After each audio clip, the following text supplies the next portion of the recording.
guys, oh, what's up with my palette cam? Wow, it's super exposed. Let me just quickly fix that. I had it, that's really weird. I had it taken off. I took it with me to the interview with Roman Gruber, but yeah, for some reason the camera didn't work and it recorded through my potato cam.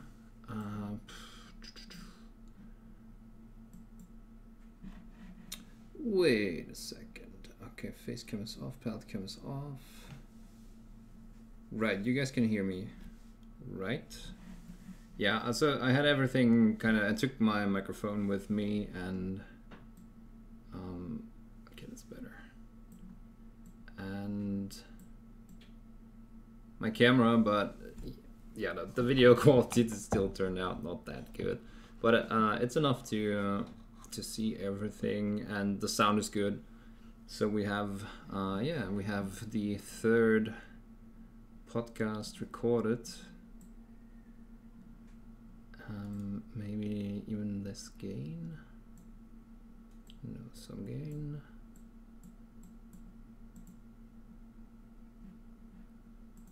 I think that should be good. Yeah, that's good. Yeah, so now everything is acting up a bit, but nothing that we can fix usually. So let's see. Hey Pigeon. Hey Sebastian. I hope that's pronounced correctly. Hey Sunlocked. Hey Magenta Mouse. Watching muted. We're dropping frames. Hopefully it's going to. Wait, I can stop this. I can lower this quality. Hopefully it's going to manage or to balance out.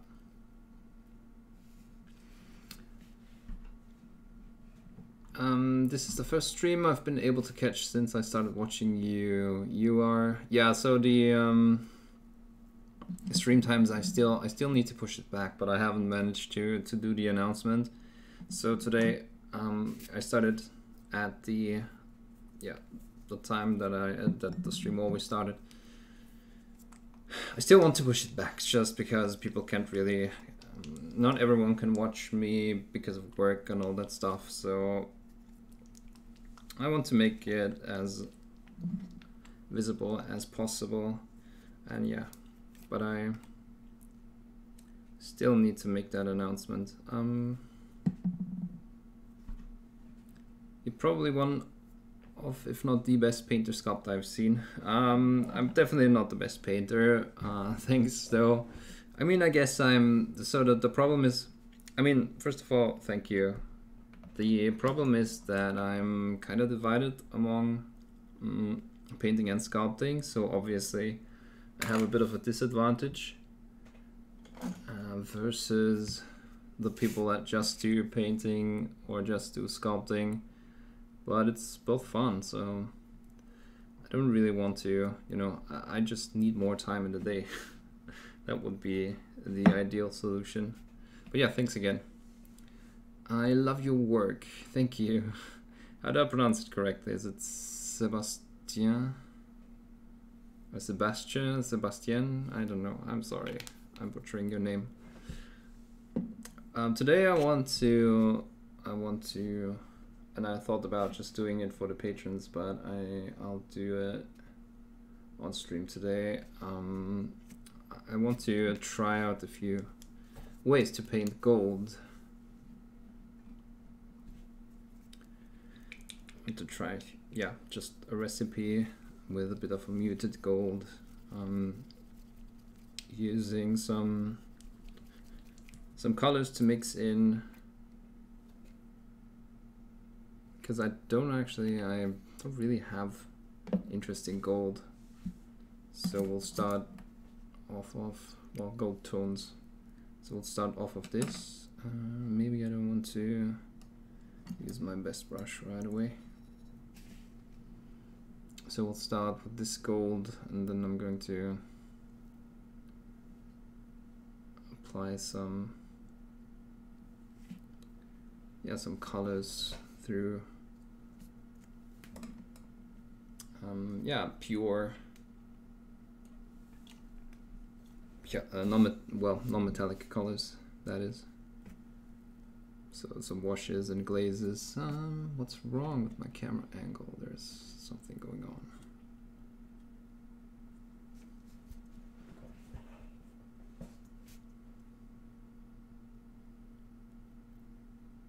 Okay, I think that's good. So let's see, I don't know if this is going to work right away on top of white, but start with this regardless.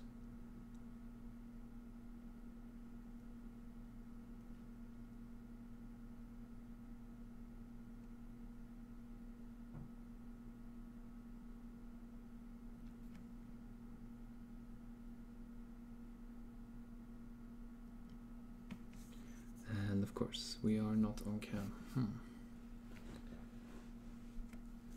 Yeah, I also, of course, since I was doing that, or attending that workshop on the weekend, I was messing with my lights, so everything is a bit out of the ordinary.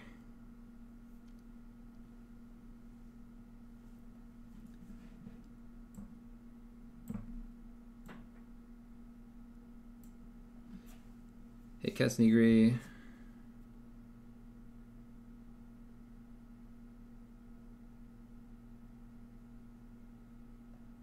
So this is really bright.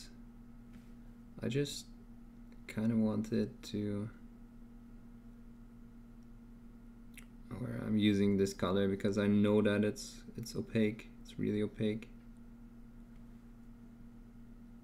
And I don't have to apply like 3 or 4 layers. We'll see how far we get today. I'm not quite sure I can do the usual 3.5 hours. Not feeling all too well. I don't know, it was probably the workshop on the weekend, because the location where it's held, there I just can't really spend all that much time there without feeling sick and getting a headache and all that. I must be sensitive to something there. I hope it's not like spores and mold and all that stuff. But hey, at least it was fun. So that's my result from the workshop. I really liked how the skin turns turned out. Not quite sure about the orange on that crest here. Yeah, the rest is okay for, like I said, for just 2 days of a workshop. Got quite far, I think. I'll definitely have to finish this one. I usually don't finish my workshop pieces, but this one I think I'm going to finish.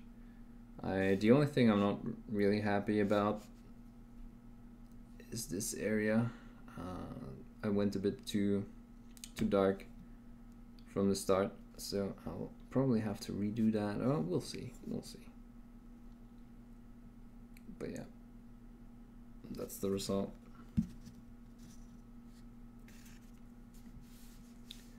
I'm kind of sad that there aren't that many conventions for wargaming around me.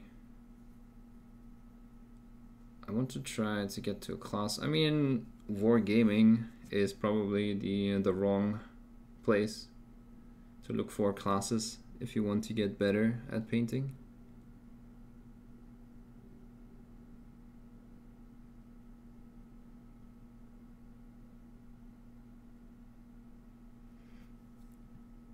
Nothing wrong with painting for tabletop and all that, but if you want to push yourself, you will probably have to look at classes. that are given by showcase painters. Also, where are you from again? I forgot. Sorry. Right, so this is a good intense gold, and like I said, I chose this one for the coverage, so we have a good layer, good first layer.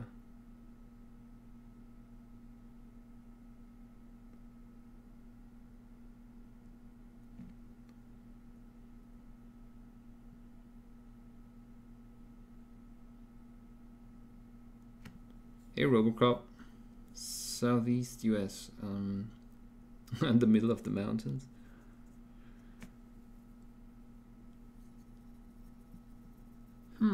Yeah, I guess Southeast is maybe a bit far off from all the other locations where usually there's conventions and all that. They're more to the north, I guess.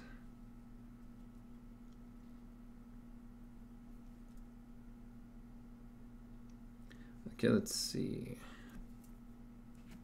I'm going to start by just toning it down with various browns. Should also have, where is it, Bestial Brown.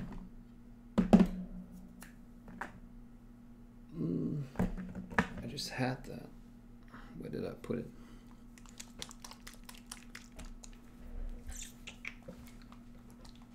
That's not good. Hey, I'm not surprised, motherfuckers. Fast 616, thanks for the follow. Oh, here it is. Or is it? No. Got it.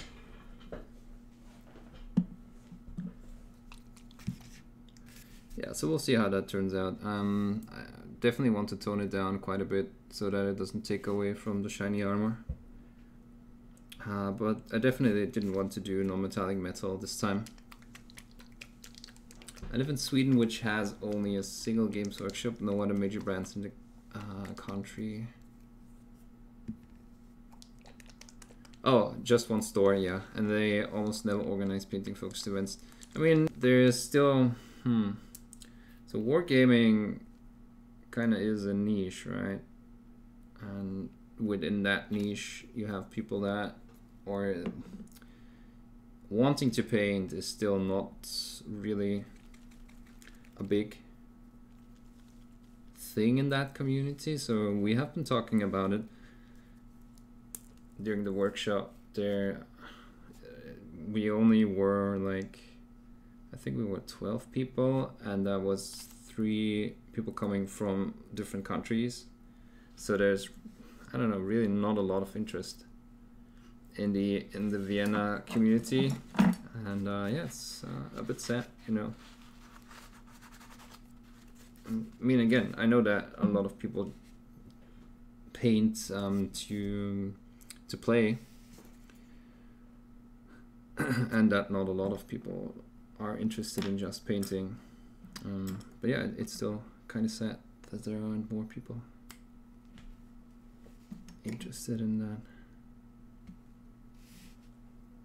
Okay.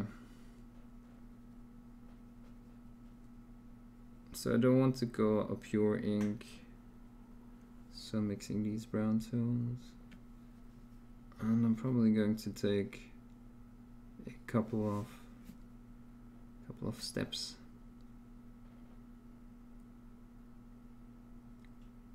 We'll see, maybe I'm also going to add some black, but yeah, the idea here is to just tone it down by a lot. And I'm actually touching everything. Obviously it pulls a lot more in the recesses, in the crevices, and that's good because that gives us contrast. But I also want to tint the upper areas.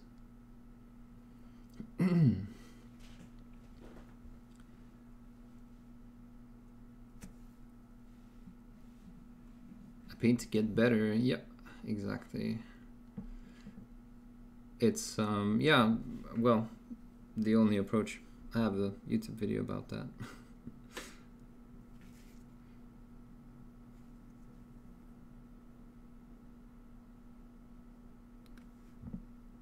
You can only get better through painting, no matter how many tutorials you watch.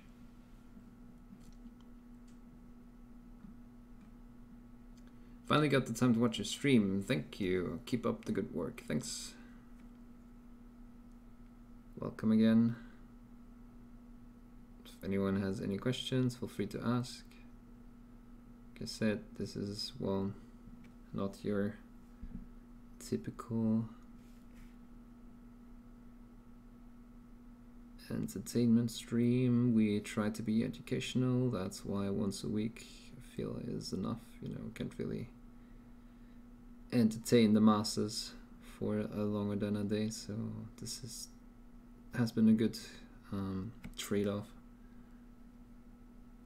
between, yeah, still, you know, being able to stream for a decent sized audience and still getting some education in. So this is, it feels a bit red now, which isn't bad necessarily.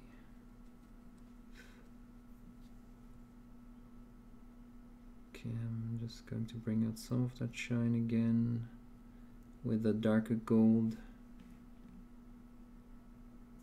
Is this dry yet? I think it is. At least on this side.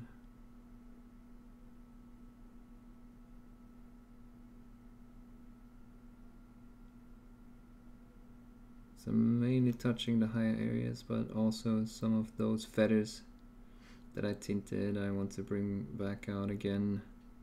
And like I said, it's going to be a multi. Yeah, I actually feel like that's a tiny bit too red, but yeah, we're going to do a couple of steps here. Never really did it that way, or at least I don't remember when the last time was that I did it that way. So we'll play a bit with this, and we'll try to get some interesting colors going.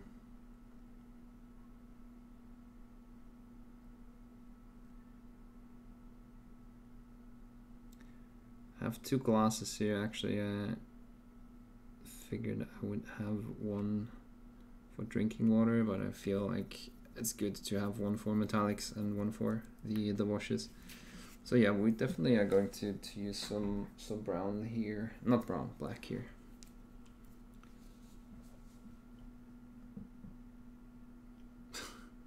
Basically, I give him money, so he has to listen to the dumb things I say. I see how it is.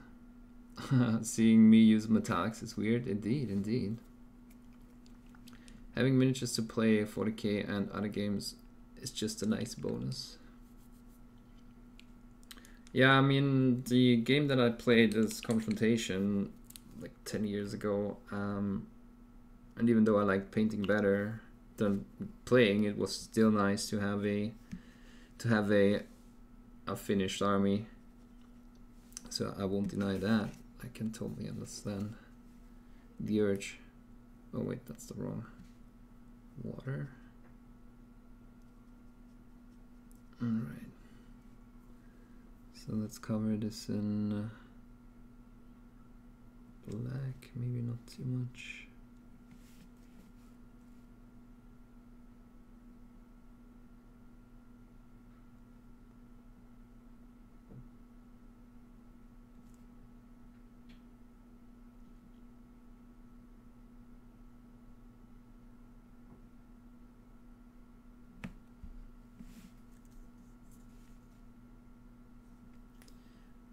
Also dark line the underside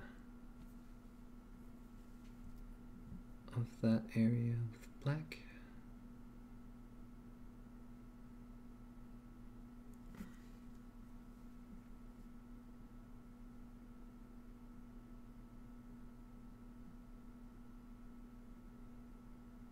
To increase contrast.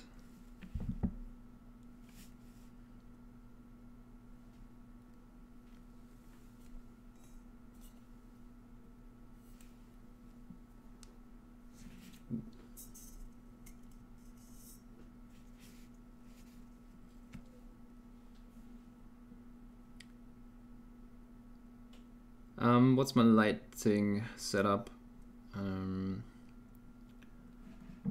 Give me a second. So I have just 2 lamps, like these arms, and I'll give you these specifications.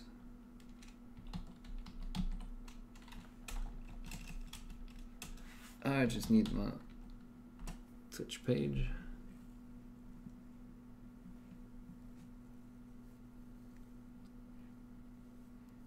Hey, oh hey Giga, how's it going? Not that important, but what brands of paints, brushes do you use? Only one I recognize is Citadel. Yeah, I use Citadel colors. Hold on.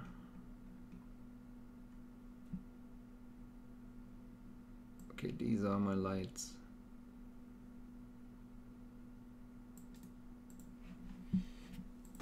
These are my lights. It's basically daylight bulbs. Didn't announce my Discord. Oh, okay, okay.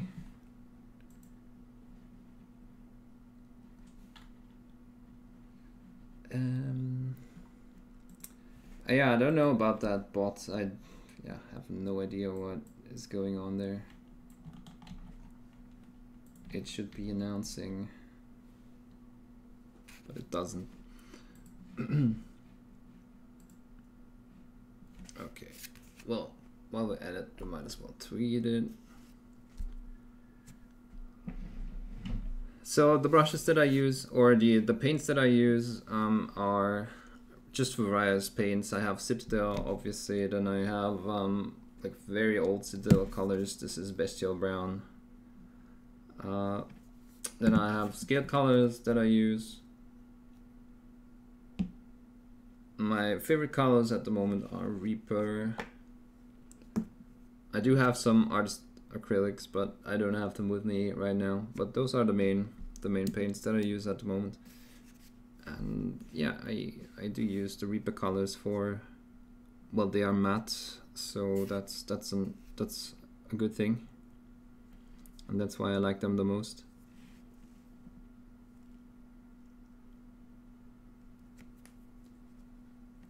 Or yeah, for that reason I do like them.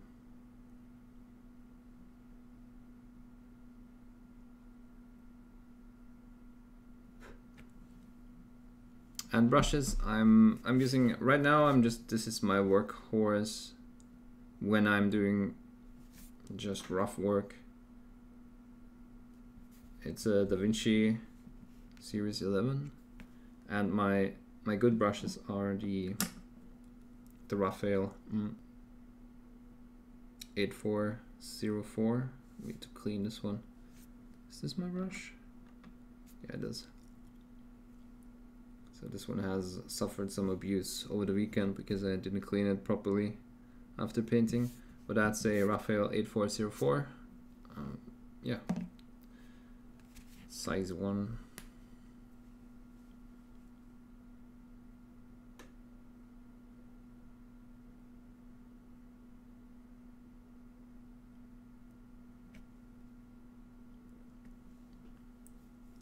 Size 3, wow, that's kind of large.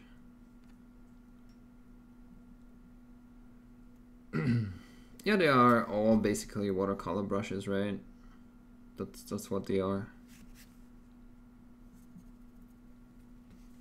Okay, let's see. Let's put some red in there.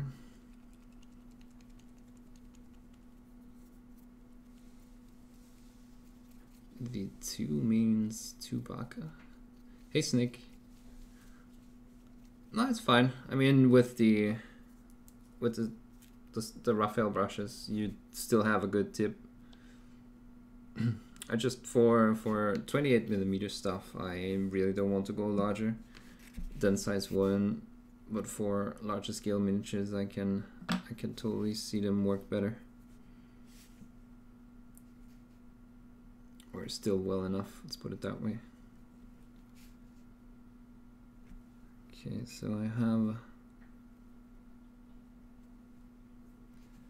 have some darker areas towards the inside of the eagle, of the wings. here, and then I'm going to also cover some areas with this reddish brown.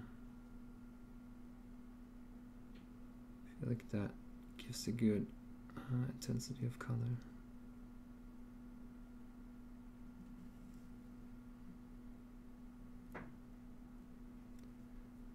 So some subtle color variations is what I'm trying to achieve.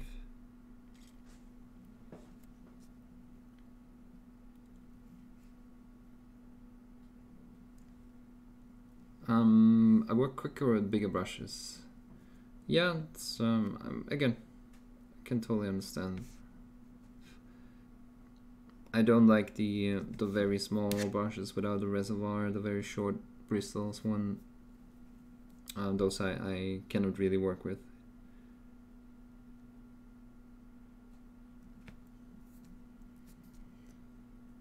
I've got two 8404 brushes, one and 0 for fine work, and then I just use synthetic ones for base coating and rough work. Yeah, so that's basically what I'm doing too with the DaVinci. Not that the DaVinci is a bad brush, but I don't know. I just like the 8404 is so much better.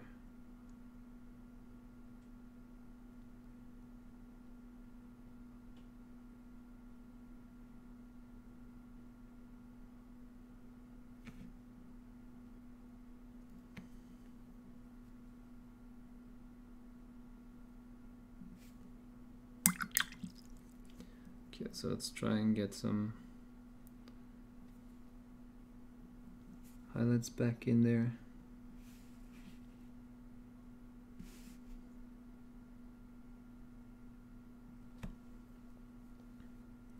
Considering mixing some other tones in, like maybe a yellowish, just to not, well, yellowish, yeah, a yellow, some form of yellow, to not go too bright on those highlights, to tone down the pigments, the metallic pigments a bit. Let's see if that works. Is this guy for a future video? I mean, it's only since, you know, it's going to be an evident metal video probably in the long term.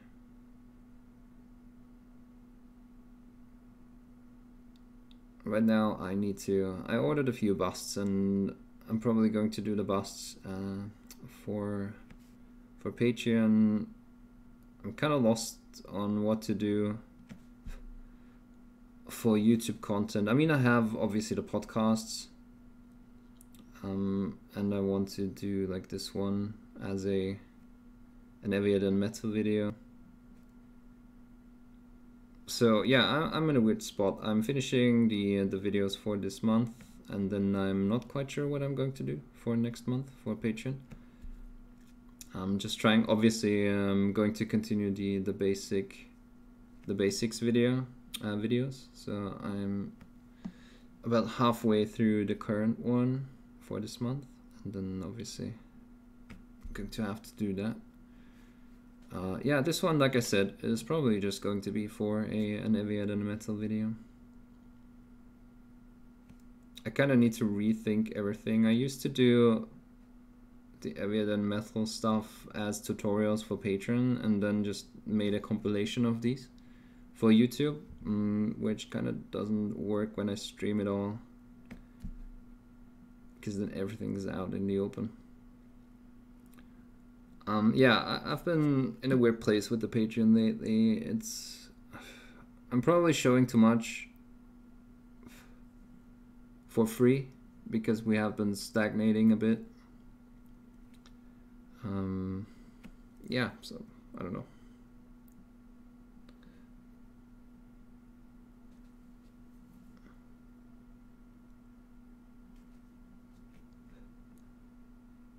Okay, so that's the yellow even a bit purer.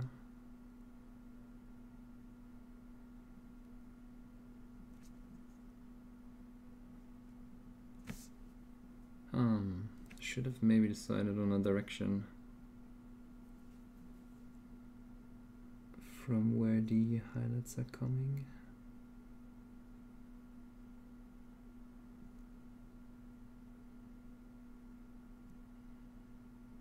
It's been interesting. I have been talking to Roman Gruber on the podcast about, you know, obviously he makes a living off of showcase miniatures. He obviously does commissions, but he also has stuff that he paints and then sells. So or is trying to sell. So he never really knows when one of the pieces that he does is gone, and he can take that to a competition. And then sometimes people that are living nearby are going to that competition, and they're bringing the pieces that they bought from him, so they can enter them. I thought that was nice. And we talked about, you know, support in general. And I mean, it kind of sucks. I tried the whole just put everything on YouTube approach and hope that people are supporting, but that didn't work, unfortunately. So I don't know. I'm a bit, like I said, in a weird place, and I need to rethink a few things. I don't know this account name. I think you're wrong. Yeah, especially since you mentioned the 8400.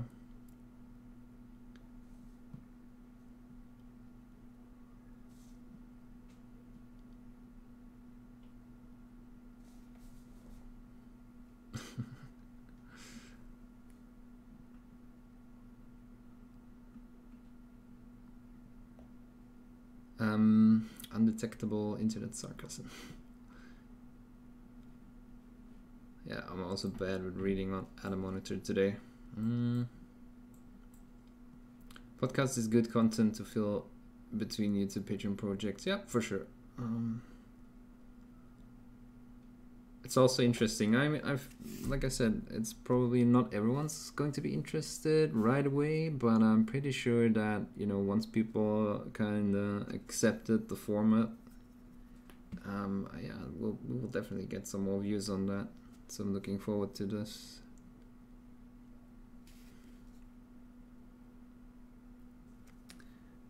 Okay, let's see.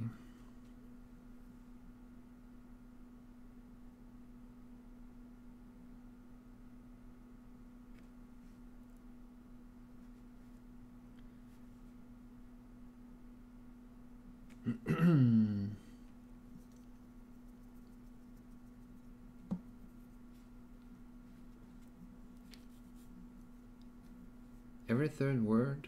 Wait, what did I miss?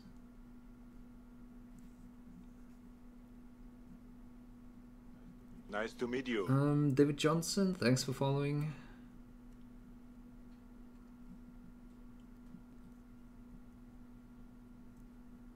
Sounds weird to say, but I know for me at least I support you on Patreon so that you can continue what you do, your extra content for us as a bonus. Yeah, again, thank you. It's, you know, because I'm not complaining or anything, it's just the reality of what it is, I think.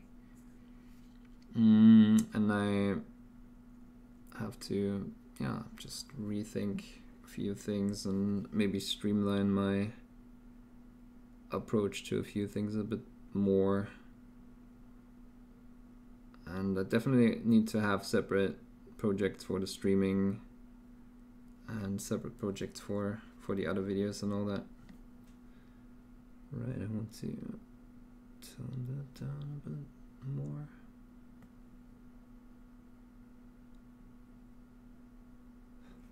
I guess that's the best approach to it.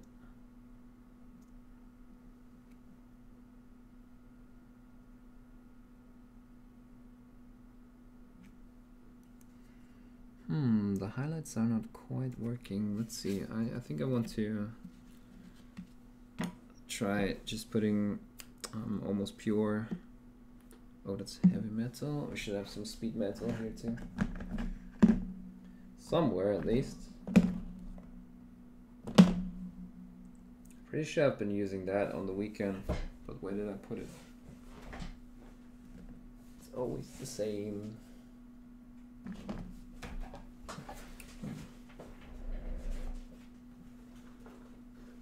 Only like 300 pots here to look for or look through.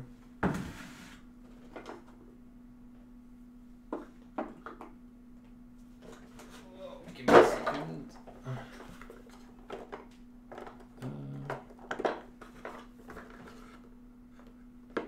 No.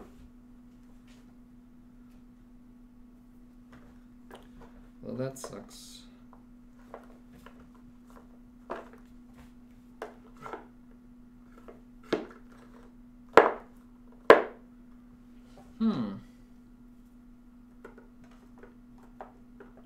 Hope I didn't lose it somewhere. It's always a bit of a hassle to just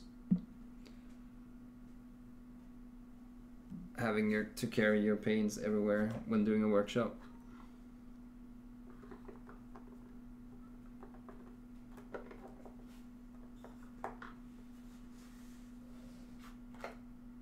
Oh, there it is. It was about the last one that I tried. What happened?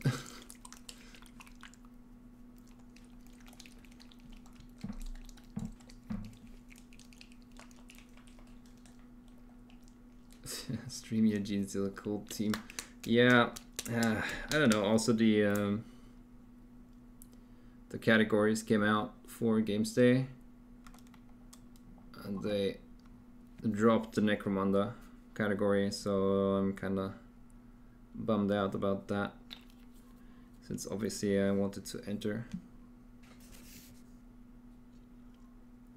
But I can't. Well, obviously I can do it for.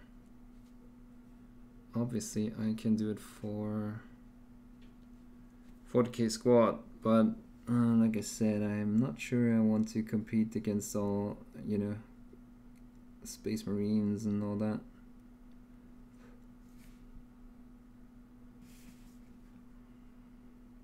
Just nothing I'm super keen on doing.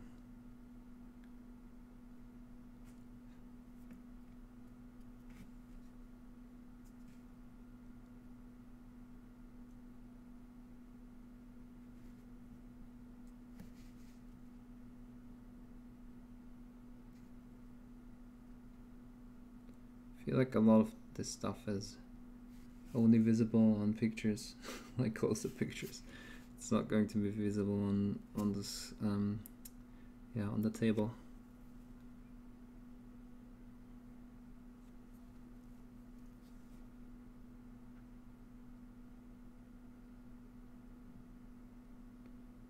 Let's see.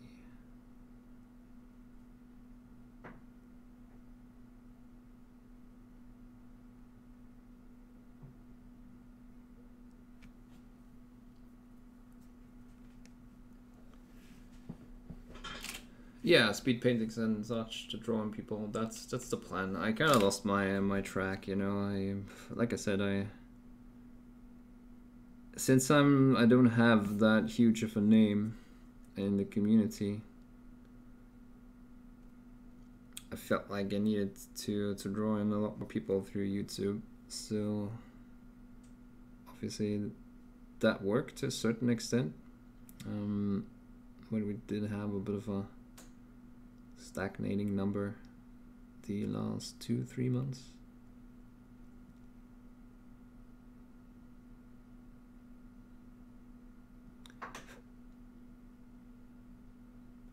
And obviously eventually it has to make a living. Can't always live on savings. Also, it feels like, you know, running the Patreon is at the moment means that I'm turning down a lot of sculpting commissions. because I don't have the time, which kind of would probably earn more money. So yeah, makes you think a bit, obviously.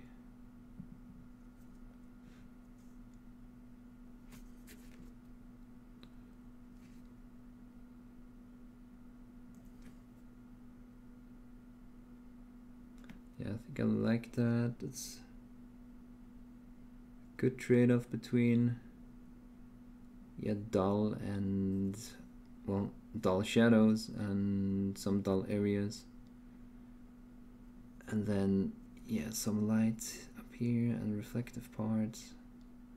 But also there's this yellow in there. I think that makes it work. Would I be able to film them? Yeah, so not all of them. That's the problem.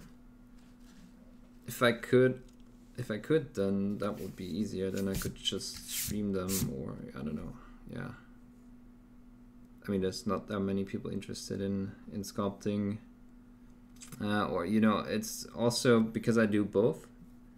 I cannot, how to put it, I cannot do both sculpting and painting on the Patreon, because when I upload a sculpting video, then the people that are there for the painting will say, well, it's nothing for me, not interested, you know, half of the time, and vice versa. So that, yeah, it has been a bit of a tough thing to balance as well.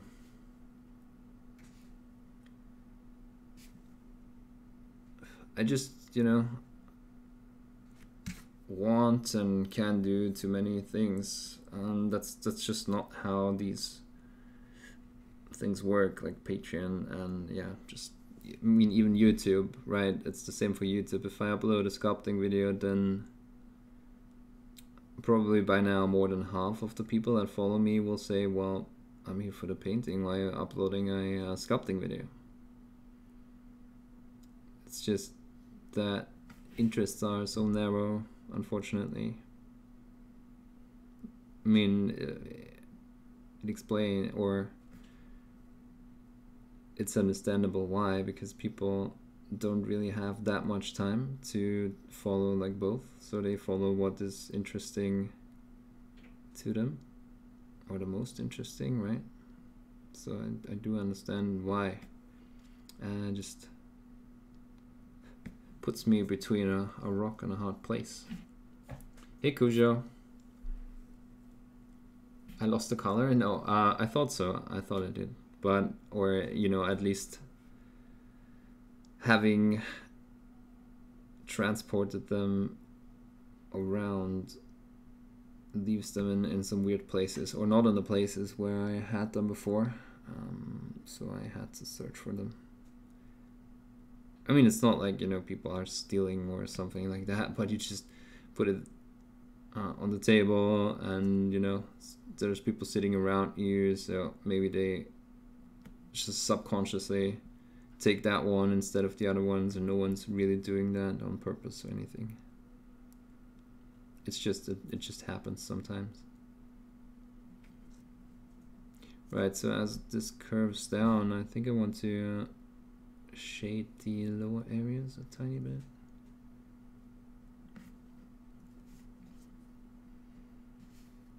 But yeah, I think I'm starting to like it. For you to yeah, so almost all of them are NDA. So whenever I do accept a sculpting commission, it's NDA. And then, you know, maybe I can release it afterwards, but yeah, it's just not. Also, when I do sculpt, I don't want to film it, especially when it's smaller scale. If I do like 1 to 10 stuff, so I always had fun streaming my own sculpts. And whenever I find the time to do another sculpt, I'll definitely also stream that, even though there's not a lot of people that are interested in that, since it's obviously not a pop culture thing, but just some random sculpt. But yeah, I'll stream that in the future. We'll see. We'll see. I've been thinking about making second channel for random stuff, but you know that's feels so, how to word it. I mean, how long did it take you to get to almost 20k subscribers? I think I have 14k now, or 15k, and it took over 2 years to get there. So doing a second channel and doing dedicated videos for a second channel, especially if it's niche. I mean, I don't know, if you were thinking about doing music, maybe that can draw in more people, but I just don't have the time to do another channel that is not really growing. And you know, even YouTube, I mean, since we're honest today, I'm getting about 10 to 20 subs per day, and then I'm looking at someone like Miniac who gets like 100 or 200 per day, and there's just, sometimes I'm asking myself why I'm doing YouTube, you know. Since, yeah, there's so much time going into those videos, but I mean, don't get me wrong, the people watching them always like them, but it's not, I'm not really gaining subscribers on YouTube for some reason. Only a handful each day, and I've been looking at it. I think by 2026 or so I will have, or maybe it's 2025, something like that, I will have 100k subscribers, possibly, if I keep at it. Yeah, I don't know, it's weird. I just don't make the content that people want to see on YouTube. YouTube is also, you know, mainly, I mean, obviously there is some people that are looking for educational stuff, but in the end, you know, they're looking for entertainment.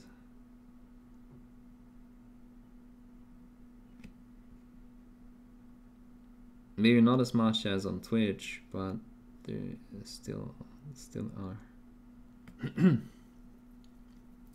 What's being painted looks like the dark blue of Crimson Fists. Wait, what? I mean, it's supposed to be a Crimson Fist, but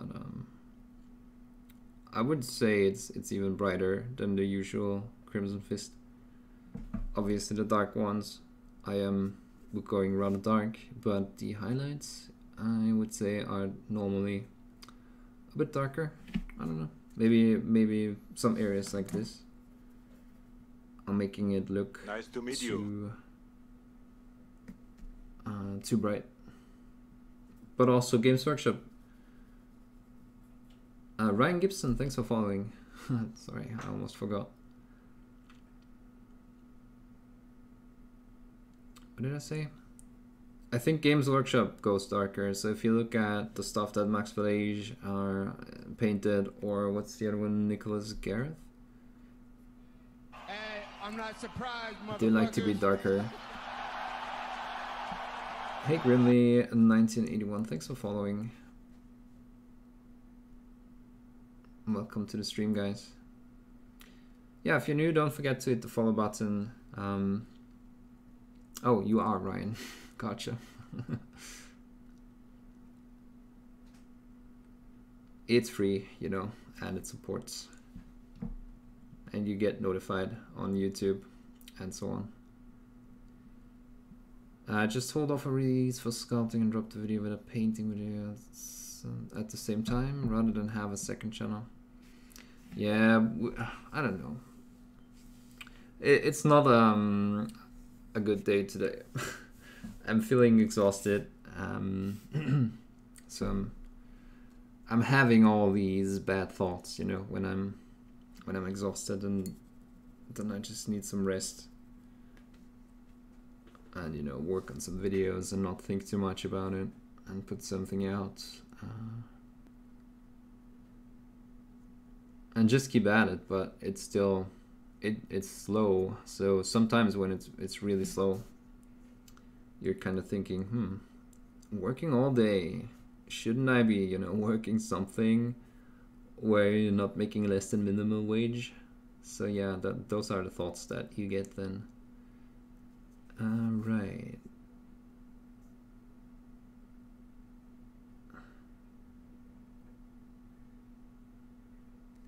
Yeah, I think that works fine. One thing I can still try is maybe do one side a bit brighter, but the question is, do I want to make the one side that curves down brighter? Yeah, why not?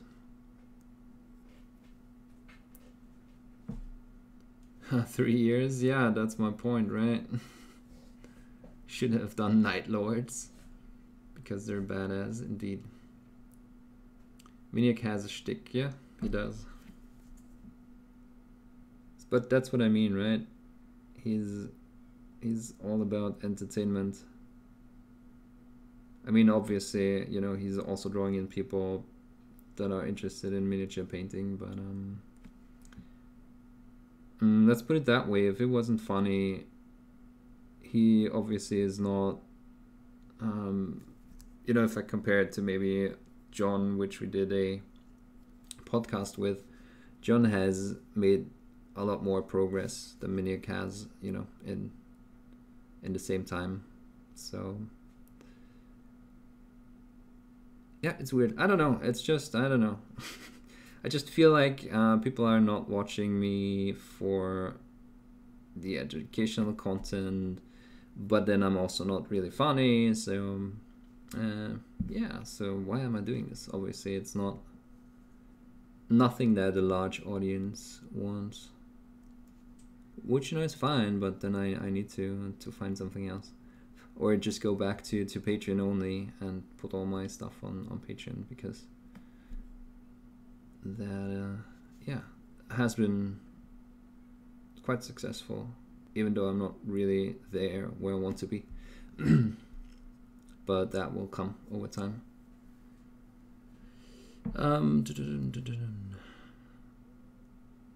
The problem buying Fortroll is that you're buying Fortroll. Yeah, so the extra, the added cost, I want to say. It's kind of like buying Apple. Only so much time in the day, you already put a ton of hours, you need to reduce the workload, not increase it. Yeah, for sure. I get about that too, although it seems to speed up over time. Once you get enough views, your share count goes up, so more people end up seeing the videos. Yeah, I don't know. Honestly, it's just slow. I mean, don't get me wrong, I get about 1,500 views on the streams, so that's good. But that's, you know, I don't know, that's just not, that is the loyal base, right, that watches. And then I do get the odd video that goes to 3,000, or, you know, when you paint Imperial Fists at the right time, that goes to 20k. But yeah, if unfortunately there's more videos that just go to 1,000, maybe 1,500. And obviously I'm super glad that people are watching it. You know, 1,500 people watching that is quite the success, but it means nothing in the grand YouTube picture. That's the problem. Grandpa Nurgle got some great gifts on this side of the work. If you want to come over, I think I'll pass. Paint one of these new Frogods. I'll pay attention. Yeah, so I did receive an email by Goblin Gaming. I ordered the Dankhold Trogoth. Is it that?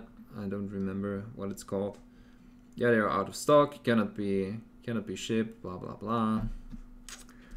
Yeah, so obviously I did order some squig hoppers from them, and something else that I'm forgetting, and that troll, which I wanted to do for videos, and the busts that I ordered for female skin tones, and, you know, some freehands on busts. I want to do all these videos, but the miniatures are just not arriving. And now Goblin Gaming can ship in time. It's also annoying. So that's why I said today isn't really a good day.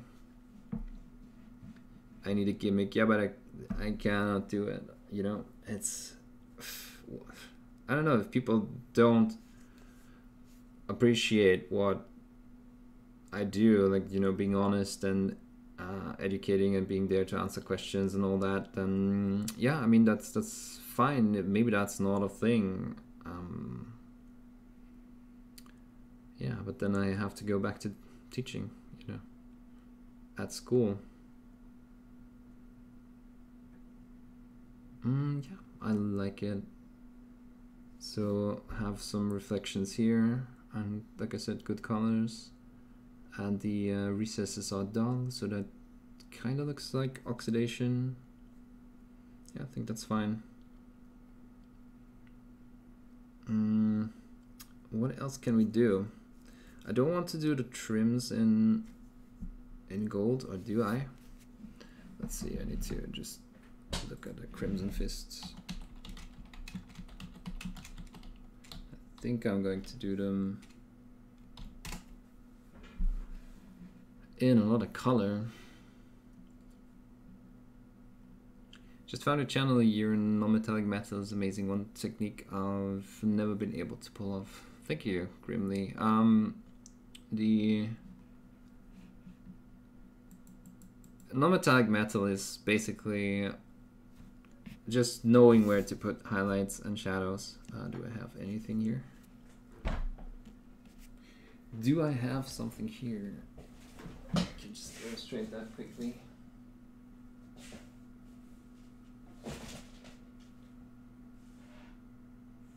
Yeah, let's take this.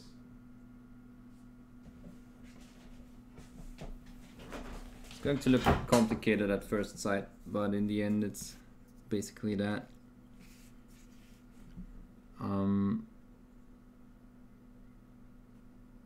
Yeah, so maybe take this area.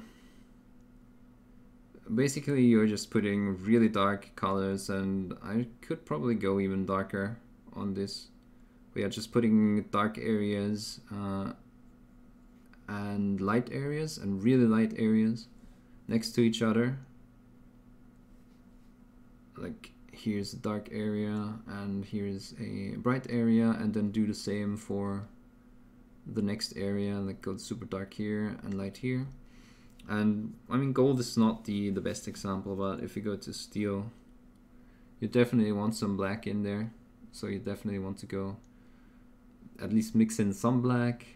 With gold it's a bit different. I feel like black in gold looks a bit odd, but it can still work. So it's still better to have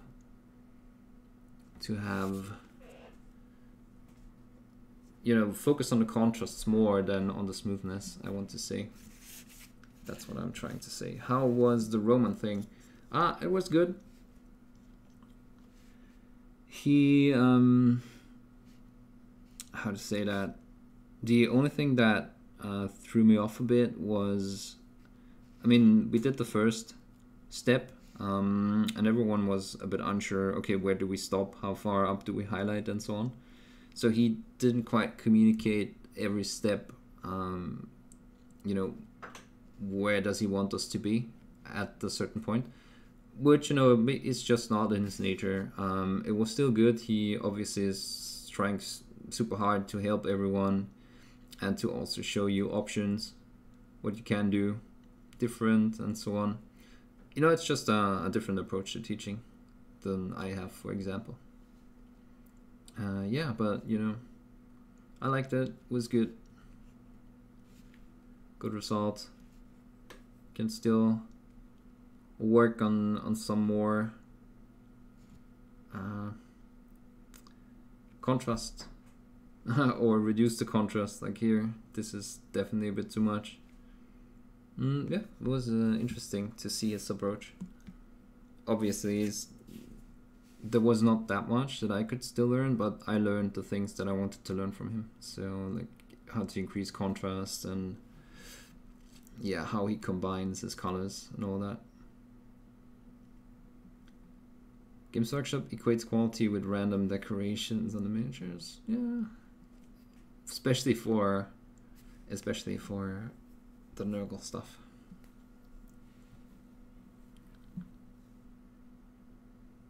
Making less than what my sister gets on welfare checks. Yeah, definitely. Workshops always wipe me out if wrecked. Yeah, and for me, I don't know, you were probably not listening earlier. The location, I think there's some form of mold in there that I am sensitive to. Because after the first day, I'm totally, I don't know, out of balance and I have a headache. I'm probably fun in German. Yeah, I think so too, honestly. It's way harder to be myself when I'm talking English. And it's, I mean, I'm okay with English, but it's still harder because I obviously don't know as many words. And the jokes don't work in English, obviously. Just translating German jokes into English. If you want subs, just say controversial stuff. You'll get lots. Nah, I don't think so. If you are too off-putting, I've always been honest with people and they didn't like that. They want to be lied to. They want to be, sold something. I'm not surprised, motherfuckers. Latu 666, thanks for the follow. So they want to, I've been talking to Roman with that, and that's something I'm always happy, quote unquote happy about when someone else notices that too. The painting community kind of is, it's a weird thing, everyone likes everyone, and in secret, everyone tries to make a living, and, there's some jealousy involved, and everyone's competing for very limited, well, how to say it, a customer base, for a very limited customer base. And yeah, so up front everyone's like happy and big family, everything, and yeah, and when you turn your back, it's fake. So I don't want to be fake, and I don't want to come up with funny names for my techniques. I could obviously call this, I don't know, under base coat, highlighting, whatever, and then have a fancy name for it, like blobakaplum, you're right, and everyone would go, whoa, this blobakaplum technique is really interesting. No one has done it before. When instead all I can offer you brush control. That's what I do. That's what everyone wants, like smoothness. But nowadays, obviously not everyone wants smoothness, but deep down, people want to learn how to paint smooth. And that's what I do mostly, not all of the time. But these days, there's so many, techniques that evolve just to be able to paint a lot of miniatures for showcase, the Spanish style of copy bases and airbrushing over. That has a lot to do with being able to push out a lot of competition pieces, or not competition, commission pieces. That's the truth, right? And people don't want to hear that. And obviously, people that do it cannot tell, that is the approach, or that's why my approach developed. Instead, they have to tell, yeah, it's the next best thing to paint miniatures. It's the only way to paint miniatures. And, Miniature Mentor, for example, the interviewer, I don't know who he is, but he's like that. It's the only way to paint. And, using 10 glazes on something to get it smooth, yeah, that's not a way to paint. Why would you do that? All the judging and trying to put your stuff above the other people, it's just fake. And I'm not doing that, and I cannot really fake it either, because I couldn't look at the mirror or at myself in the mirror. If you want to tap in the American market, it's all about social media. Your videos are amazing, but there's no hype. Yeah, I mean, if you have any ideas on how to get more followers on social media, I don't know. I mean, I do know what gives social media followers is crazy amounts of freehands, non-metallic stuff, and then just, you know, pay to have YouTube show it. I mean, it's not like, so the thing is, I'm not only working on videos. That's why today is just a weird day and I'm super burned out. It's not always like that, but today it is like that. So again, not complaining, it's fine. I'm fine with putting a lot of work in. But I'm working on growing my social media like every day. I'm posting on Instagram every day, trying to share it everywhere, which you can't on Facebook, for example, because people don't want to see Patreon ads, obviously. So what are you doing? You're trying to finish something that is interesting. And then you have to take pictures and present it and hope that people share it, which doesn't, you know, really happen a lot on Facebook anymore. It's just, if I'm not painting, usually the rest of the day I'm trying to grow on social media, and I have 2,800 followers on Facebook, which is nothing. Like just below that on Instagram, and I've been at it for years. So it's all easily said and done, but it all comes down to having something which I don't know how to tap into to grow on social media. I mean, Shoshi's Miniatures has 15K. How does she get that? I don't know. How did she get there? No idea. Sucks that miniature painting is so niche. Yeah, that's one of it. I'm meticulous. Yeah, but you know, that's the fun of it. Just that's what I want to do. I want to spend, I don't really care about, you know, oh, fast results, good contrast, loaded brush, white, and then, you know, put it there and look at me, contrast everywhere. That's just not what I want to do. I want to enjoy the process, and the result is secondary, right? Obviously, I'm glad if the result turns out good, but I want to have fun painting miniatures. I do it a lot, so if I'm doing something just for a result and I'm miserable all the time, then I'm putting 10 hours per day into a miniature, and I'm miserable 10 hours of the day, which I don't want to be, right? So that's why that's just my approach to being meticulous and pushing hard to get every gradient right. I mean, again, not always. Sometimes I just sketch. I mean, with the Joker, that was also really fun to do.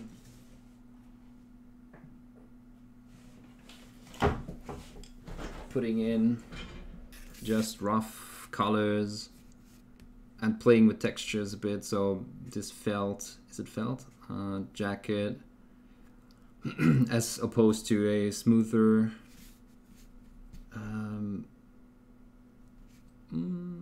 t-shirt or shirt. And then the face makeup, obviously, super sloppy and all that. Yeah, that was also fun to do, don't get me wrong.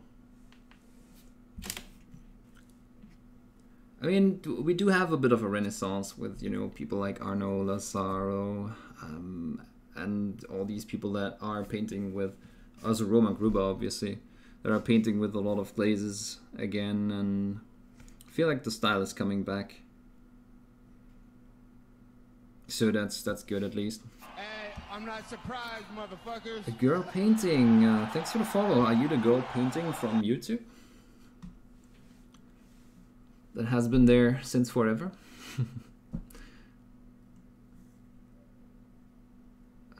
The Queen bust is amazing. Yeah, I'm looking forward to that. I'm really looking forward to that because... Nice to meet you. Hey, Saruman82, thanks for the follow. Yeah, really looking forward to all the busts that I ordered, because even though like Life Miniatures, they Sang-Yeon Lee, who paints all his stuff, or you know, obviously Life Miniatures is just one person, and he paints all his stuff. He's doing the texture thing, and he's not really painting smooth, but I'm going to try and put some smoothness into the approach. So that's going to be interesting. I'm trying. I'm a German comedy ambassador. Here's some painting. Hey, I'm way behind on the chat, I just realized. Still trying to finish off my Mortarion. Thing is so detailed and takes up so much of my focus. Yeah, but are you in a rush? I don't think you're in a rush, right?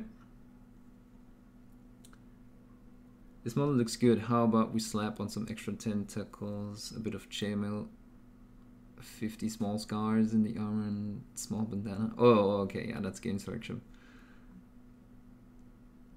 Nightlord pre-orders. I've not seen those.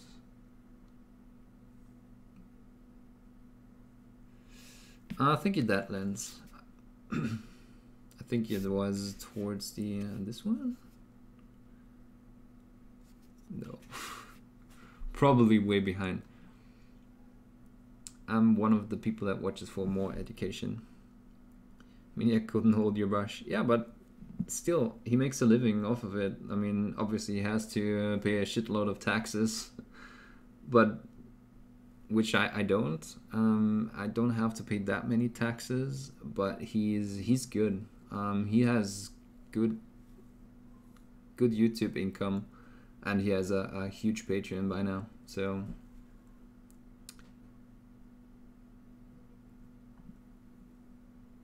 are you trying to dissuade me from painting due to your skills? What?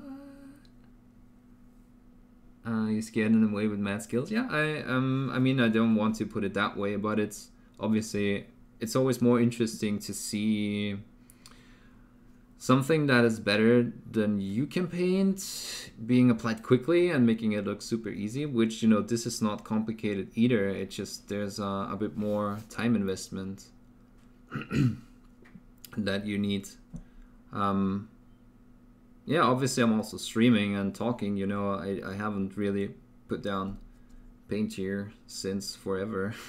So when it's on stream, it also looks longer than it takes when I just do it, you know, myself and focusing on it. Where am I based? I am in Vienna, that's in Austria, right in the middle of Europe. Wow, I'm 10 minutes behind on chat. Say controversial stuff, Magnus did nothing wrong. Hey Mario, you know all the words, you have the best words, Trump quote. Call it fat glazing. Wait, isn't that your thing, Cujo? Hi tubies. I'm struggling to get anything good looking, and then there are people whose style looks like they just lackluster splatter paint on the miniature and they still look gorgeous. Yeah, it's, you know, these people obviously have good knowledge about contrast and where to put highlights. Yeah, that's basically, and also, yeah, contrast, intensity of colors, where to put highlights, all of that.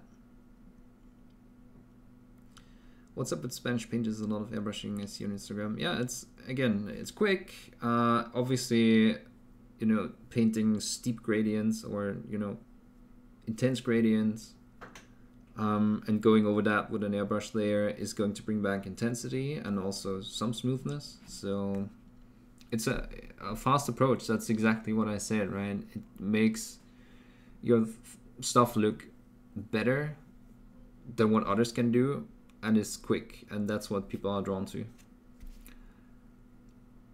You came at the wrong time when we were saying delivered controversial things. Hey Dirty Miniatures, how are you? Long time to see.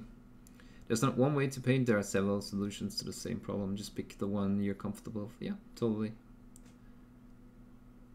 Hey Flickster, oh my god, Pierre. No, is it Pierre? I'm probably pronouncing that wrong. Just like I did with the Raman Gruber. I actually really hate Scale 75. Yeah, I don't like them anymore either. I mean, the turquoise tones, for example, are okay, and then there's lots of others that are good too. I really like the turquoise tones, they work for me. The greens are horrible, let's face it. When I started doing their greens, you know, when you look at, I mean, even though it was a rougher paint job, but usually when I do something like that brush stroke should be super intense if it were not a scale color. If I use a, I don't know, Citadel Vallejo color, and wait, is there something on there? No, there isn't. So when I do this brush stroke here with any other color than scale color, it's gonna be intense, bright. Maybe we'll need a second one, but it's going to be covering on the first pass. And the scale color greens just don't have that. It's kind of annoying. Also the reds. So if we go back to this one. Yeah, I did that one when I came back to painting. Like 2.5 or 3 years ago. Maybe it's even more. I don't know. It was about one of the first things that I streamed. I couldn't get this red to cover this red up here. I couldn't get it to cover the lower, you know, darker red, and I thought I forgot how to paint. And then eventually I realized, okay, these reds just will never be opaque. You can put 3 layers, 5 layers, 6 layers, 10 layers on there. They're never going to have the intensity of Vallejo, for example, or, you know, even artist acrylics. Yeah, it's has been weird. And all these orange feather lines, Kevin feather line, oh my god. Yeah, I just did them later because you can still see some of them that are really not intense, and then you can see the white ones here. That's Reaper on top of scale colors, and it just didn't work with scale colors. You cannot get the intensity with some of these colors. There is, wait, we already had that. Sorry, I'm way behind. Probably losing viewers because shit interaction. Thank you, Jacob Sims. Oh, thanks. You'll be signing up for the Patreon today. See, all you have to do is complain. No, sorry, I didn't want to turn it into a stream like that, but like I said, today is I'm kind of exhausted by the workshop. But yeah, thank you for your kind words, definitely. Are you sure you're not just diluting it with the wrong amount of water? Wait, what did you do? Citadel is the only good paint. 8 thin coats to get my base down. Yeah, that was basically what we just described. I love that bust. Wait, this one? Glazing for the win. Yeah, I mean, you should still have an open mind, and all these techniques with putting down a solid layer before you glaze over that, they can speed up your process so much. And I mean, that's what we're doing here, right? So I did put down some intense highlights here, and they were up to almost, you know, well, not pure white, but some ivory, something like that. And then I just went over that with a glaze. It's basically the same thing, but just because I'm not using an airbrush for it. Also, you know, it doesn't have that magic feel, because when you're using an airbrush, it's like, yeah, you're using an airbrush because everyone likes airbrushes, right? But it's the same thing. You can do it with a brush.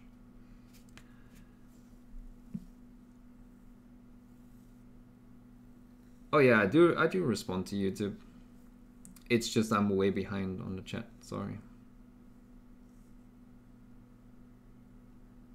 You gotta admit that it can look pretty good though with how matte it is. The scale colors, yeah, definitely. That's why I got them. Definitely.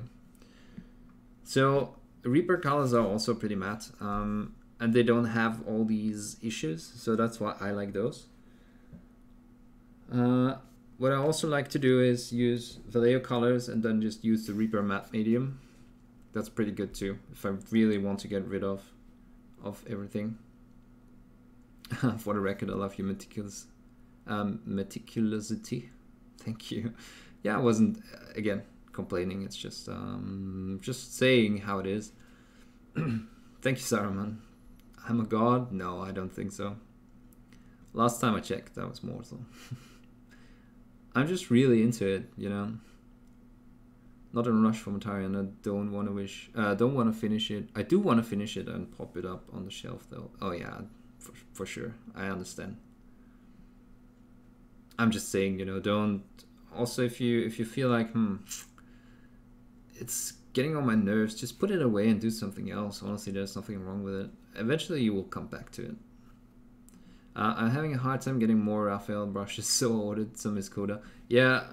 Also, the company that has them in the UK, where I have my affiliate link, I'm not sure if they ever received a restock in the last 3 weeks, but if they did, then they're sold out again. My kind of stream. All this talking, no painting. Oh yeah, I see. It's like a Flixster stream. Behind on chat. I don't know, people have been chatting a lot today, so and since I'm not really all that focused today anyway, I'm kind of appreciating being able to talk to you guys. I'm too lazy to properly explain my dislike of scale 75 in a chat at 2 AM. I give up. I mean, I guess I summed it up pretty accurately, right? I'll mock you, but you don't even try. Wait, Kuja, right? The skill gap between you and the community.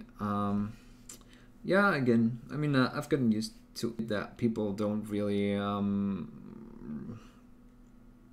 the interest is just not there, so I've accepted that. And I stream, you know, these days I don't even look at viewer numbers anymore, which I used to do when I was trying to get partnered and all that. So whatever happens on stream happens, and I'll help everyone that comes in and has a question. You know, I'll help the people that want to get better, and that's fine. You know, better, obviously, like I said, is so relative. Obviously, your goal can also be to be faster with painting, and that's completely fine. So you can put your armies on the table. I'm just saying, if people are interested in raising their standards and maybe wanting to become just painters and all that, then that's fine. Any questions they have, I'm going to try and help them. That's what I'm here for. Maybe if you stop being better than everyone else, more people would watch you. Yeah. Again, I mean, if you go back to, I don't know if the stream is still online. I think the VOD is still online, where I just did edge highlighting. I think we had 25 followers, and I usually get like 5 followers per stream. So yeah. Yeah. It's empirically proved.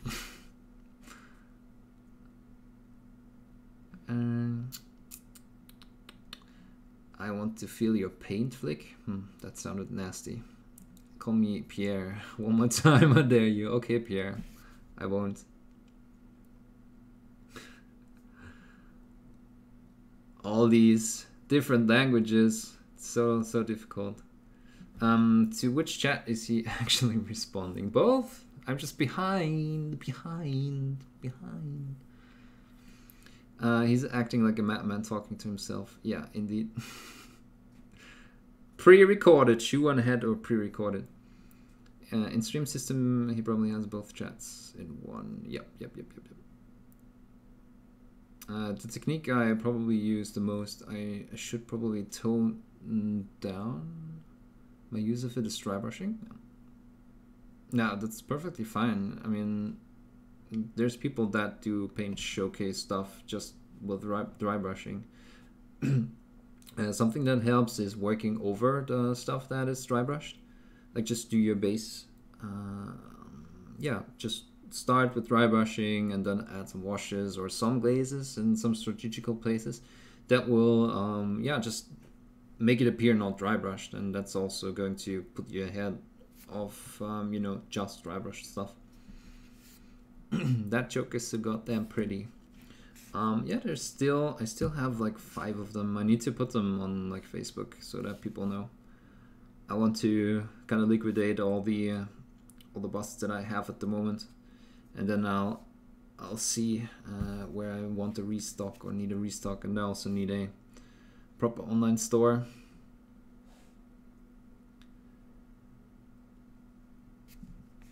Those values on the clothing, is it this one? Yeah, that was really fun to do. The orange obviously is a bit of a... It was... I'm not sure if it fits. Also, I couldn't get the intensity. Something that I tried to do was get this intensity. There's too much shadow. Yeah, just get this intensity everywhere, but still have some highlights of yellow, but that somehow didn't quite work for some reason. So in some places it is more yellow than orange, and then here it almost turns salmon. But yeah, you know, it's a workshop. It's 2 days, and you're trying to paint the way someone else is painting and learn something through that. So not everything is going to be super perfect. I'm happy about the face. In reality, it's even more saturated, so that's fine. Again, just this part here didn't quite turn out the way I wanted it to. I just overdid the shading. Has anyone tried watercolors? I haven't. Has anyone else? Oh my god, 10 minutes behind. I have my own issues with scale 75. That's true. Oh, they are different than your complaints. Interesting. I just bought the whole 63. I have... Wait, is it 63? It could be. I think I have that set too. Got to be a paint scientist to use them. That's true. Group up for Cujo.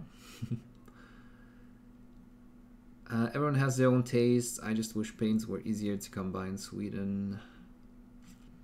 No place selling Reaper or Vallejo. Yeah, I had to order my Reapers too. Vallejo is quite common. Actually, it's the second most common. No one's selling scale 75. No one's selling Reaper. I also always have to order them. In artistic acrylic colors, there are some transparent paints that will never cover anything. Yeah, they are marketed as such. I was about to say. Some paints in Vallejo and Iron Paint are also that way, but not properly marked. Hey, I'm not surprised, Oh my god. Dita the Beep is now following. Thank you, thank you. Welcome to the stream. How did you get away with that username? Scale 75 are all like that, smiley face. They are, indeed, they are. Hey, Ulrich.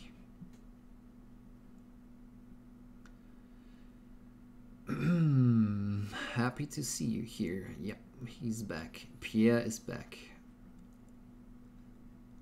I'd like scale 75 over Army Painters, so it could be worse. Yeah, I've tried a few Army Painters. Obviously, I haven't tried the whole range, but I wasn't happy. Viewer number 34.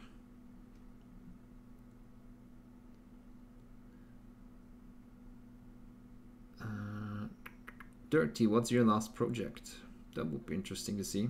I mean, it's fun watching someone paint properly. I painted 60 Gretchen yesterday. These techniques don't quite work for that. Yeah, they don't, for sure.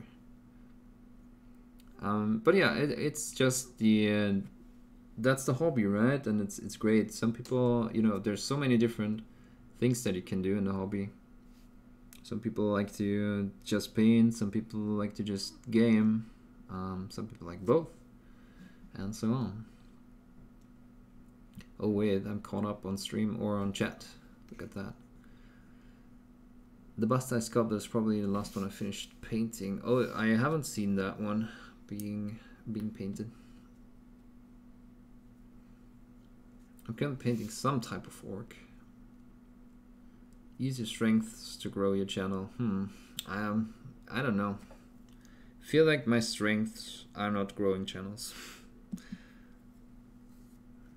But we have been through that already. Let's not go there again. I wish miniatures and busts were more available in Australia. Yeah, you guys have it hard, huh? I mean, the ones I ordered also take like ages to arrive. Hey, I'm not surprised, motherfuckers. Mira, thanks for the follow. Welcome to the community. But yeah, I mean, then again, they're coming from Korea, so they would probably be in Australia faster than they would arrive at my place. Okay, so what else can we do?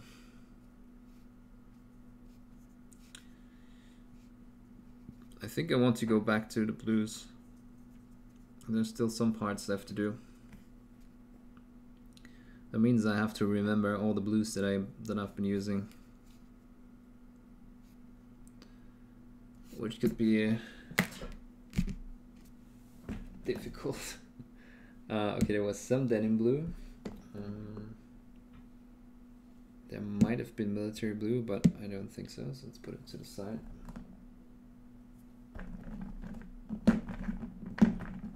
So I don't really have a system of storing these paints. So, but still, if I just take them away to a workshop, then my non-system is ruined as well. Crazy.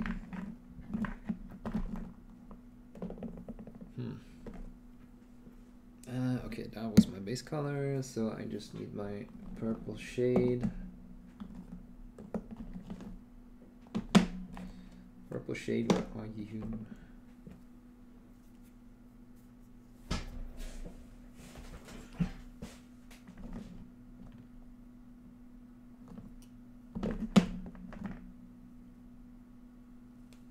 Snow shadow, snow highlight, interesting. I thought it was white.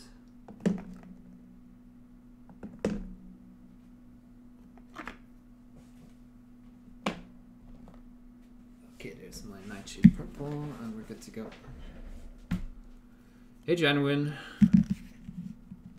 Australians live in actual Mad Max universe. Are they? Everything wants to eat them.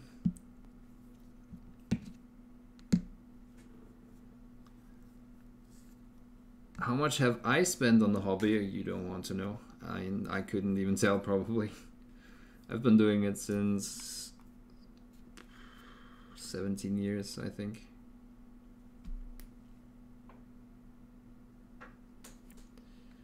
So it's been a bit.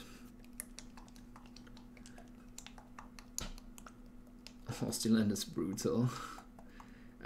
So when I started to sculpt, my hobby investment went to about, maybe to almost zero, because you buy like one pot of or one block of Super Sculpey and you're good to go for a couple of projects. And then I also only did paint my own stuff. But ever since I have the Patreon back and I want to compete in Golden Demons again and so on, the expenses have also been growing again. And back in the day I did also play Confrontation, and I collected Confrontation actually. At least some of the factions. Yeah, that was not a cheap time. Let's see. There was some blue highlights. Could have been this one, but it probably wasn't. So Bretonian blue. I might take that as a mid-tone though.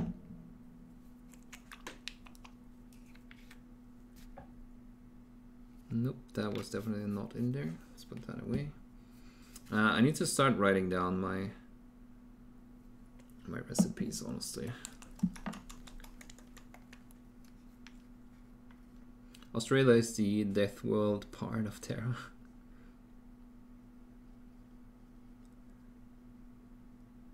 Yeah, so what's the temperatures over there at the moment? Haven't you had some crazy summer as well, like we did in Europe a few months ago?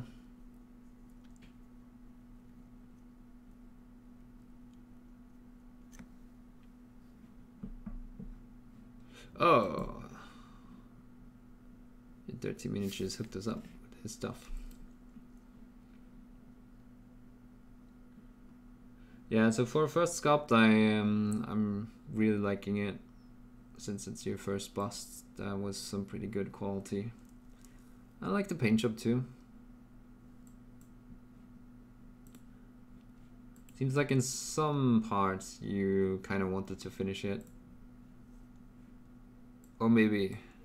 Who is your daddy and what does he do? Craig Lumley, thank you for becoming my daddy, my sugar daddy. No, thanks a lot for the support, and yeah, appreciate the support and enjoy the videos and all the content.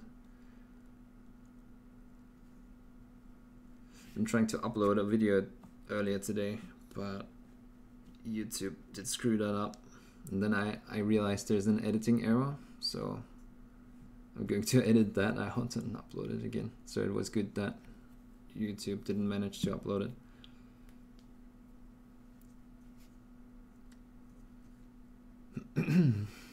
But yeah, if everyone thinks about supporting, you know, just $1 goes a long way, and you get the access to the Discord, which is the backbone of the Patreon. Really, you can go there and ask questions, get some feedback on your pictures. Yeah, and for $2 you do get the early access to the YouTube stuff. Especially the podcasts have been, you know, drawing in some new people. Yeah, and you keep helping me doing what I do. So thank you for that. Right, let's see. I want to go crazy and just do... Well, go crazy, obviously. That's totally me. But take a quicker approach here. And just sketch in some highlights here.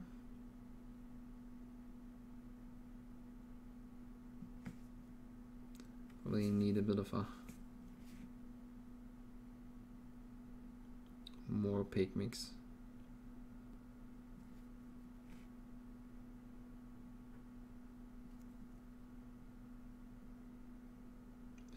But treat this like a mixture of, yeah, cylinder and also round shape.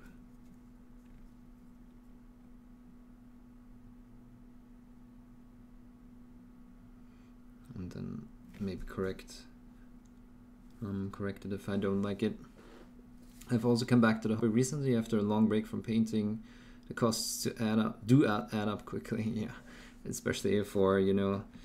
So for me, what was quite expensive was trying to get the right equipment. You know, especially back in the days when information wasn't as out there as it is today. You kind of had to experiment a lot and, yeah, make your own experiences. That was quite the investment. Not, yeah, obviously also the miniatures, but that was the biggest investment, really. I'm in the death climate zone myself. We're in a nice globally warmed -1 Celsius. Really? Wait, in Australia at the moment? That's weird. Finishing something is a major quality. Me? What?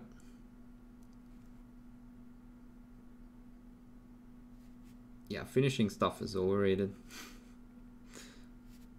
That's also partly why I don't want to paint commissions, because if I lose the drive to paint during it, I can just put it away and come back to it half a year later.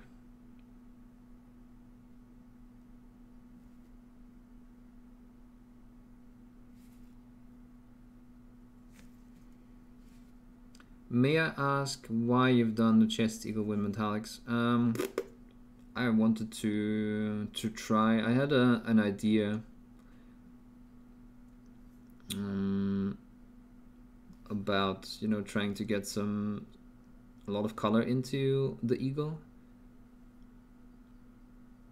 and I know how to do that with non-metallics. I wanted to try it with metallics, so it was just an experiment, really. That's the main reason. Hey Ian, how are you doing? Didn't get your message. Doesn't really show anything. Oh, what happened there? Oh, I see. Thank you, Ian, for the super chat. 10 Canadian dollars. Happy Monday, dude. Don't forget to look up Bridge to Nowhere, Sam Roberts. Bridge to Nowhere, Sam Roberts. Why didn't that trigger? Should have triggered. Or didn't I just not see it? Did I just not see it? Oh, you mean the guy? Is that my lookalike? Oh, copyright strike. But thank you, Ian. Thanks for constantly supporting. Did you by chance buy like 4 items out of my merchandise shop? Someone bought like 2 t-shirts, 1 sweatshirt and a mug. And I still don't know who it was, so I wasn't able to say thank you.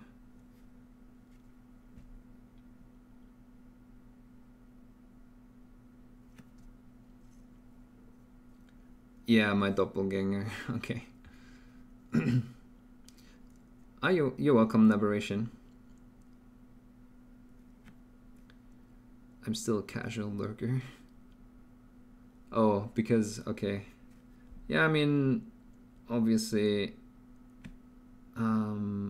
Dirty was a lot like me, where his stream was, when he was streaming, when his stream was centered around, you know, the painting more than anything. Yeah, and eventually, you know, when it's like that, streaming can only be like a hobby, you know, because everything we said before, right? It's not really what is popular on Twitch. Yeah, and even though it's still fun to stream for a few people, you kind of have to get, or, you know, make a reality check and say, is it, you know, can it be more than a hobby or not? Yeah, and I mean that's why streaming once a week is a really good trade-off for me. We can talk about, you know, what happened during the week. I have a project that, you know, I can finish during the streams. Yeah. But obviously, yeah, you have to just make that reality check whether or not you can continue to stream. Yeah, the pattern for some reason didn't quite manifest yet. So I definitely want to keep that color or that shade here. And then maybe have a, what did we do here? I have this one going down and the secondary one.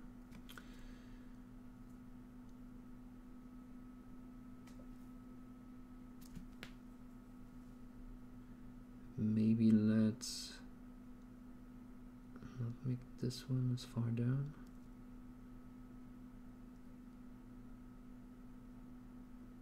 And then have a larger area here. A short one here. And then maybe one that goes up here instead. Oh, it's a bit trial and error. See how it looks. Oh yeah, and I kind of made up my mind what I want to do for the golden demon. So I'm probably just going to finish, well, you know, put in the last few hours of work that my dual and my griff charger need. And then on top of that, I'm just going to focus on one piece. I wanted to do the Paint Master category, but obviously David Soper already has one of these miniatures painted miraculously.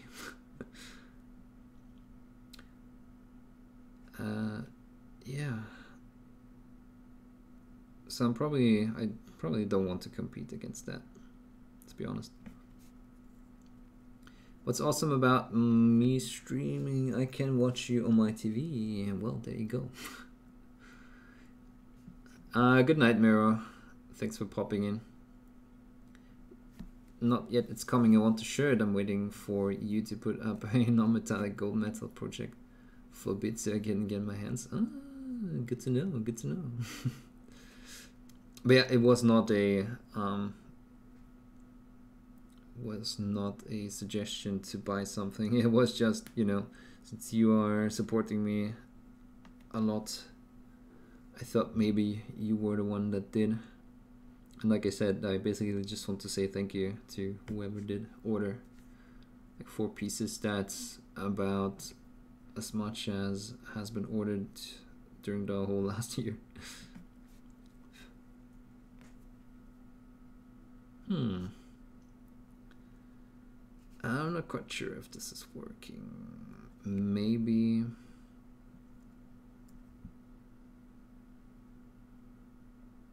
just have one here and then have a more global round highlight. Yeah, and have a secondary one here. Sorry this is taking, you know, time, but obviously I want to plan this out properly.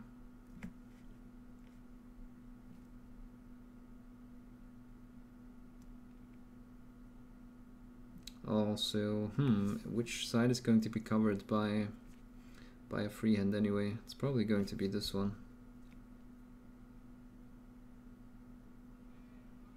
Hey, I'm not surprised, motherfuckers.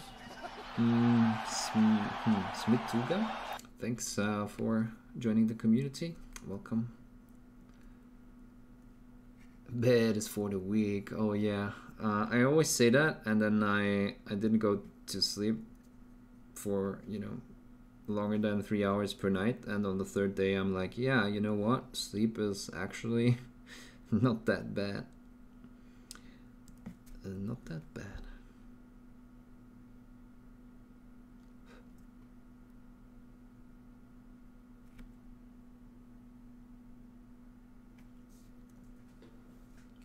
Did you guys play Path of Exile? Yeah, I did.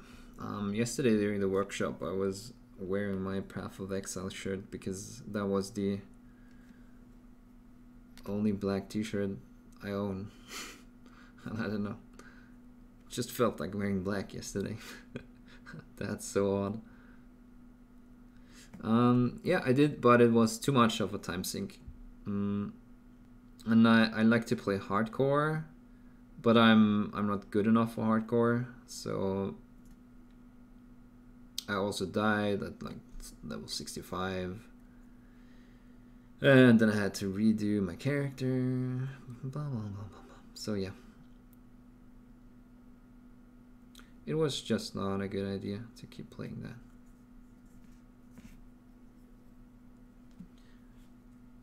But yeah, it's a fun game for sure. It's better than Diablo 3 is at the moment, unfortunately. Okay, so what did I do? I think I did go for some denim blue for highlights. Yeah, I'm going to paint a few more highlights, and then I thought about also just toning that one down here in the middle to be a bit more in line with the darker colors. But then again, it kind of grew on me that it is a bit more, you know, reflective and intense here. You want one with the 3-eyed logo. Yeah, so someone bought like 2 of these. I am actually I think people like the miniature Major League Miniature painting thing better. So that one is the bestseller, quote unquote.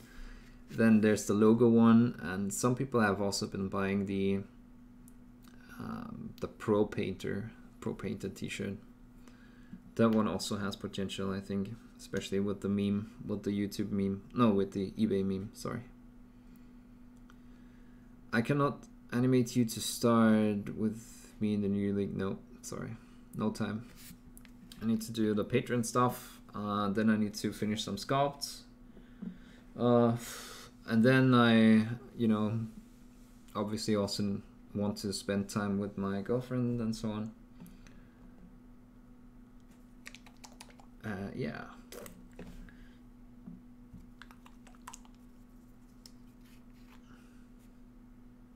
But I mean, there is quite a big German community for Path of Exile, so maybe just try that. Did you try, or you know, you could try and find people there. Okay, so going to cover this. Oh, it's actually not my detail brush.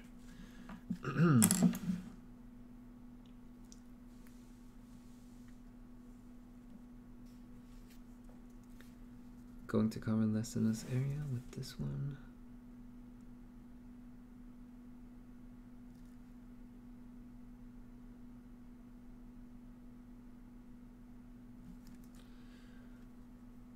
So that's the, well, is it the only drawback by Reapers? Sometimes they don't really come off of the brush all that well, especially when they are not really, when they're a bit more dry like this, and when there's not a lot of color on the palette.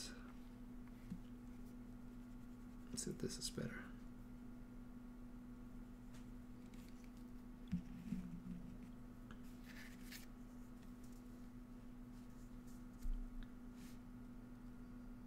Now I have my people, but I'm also semi-active in the PvE community. Yeah, again, like I said, it takes so much time away from my job, basically.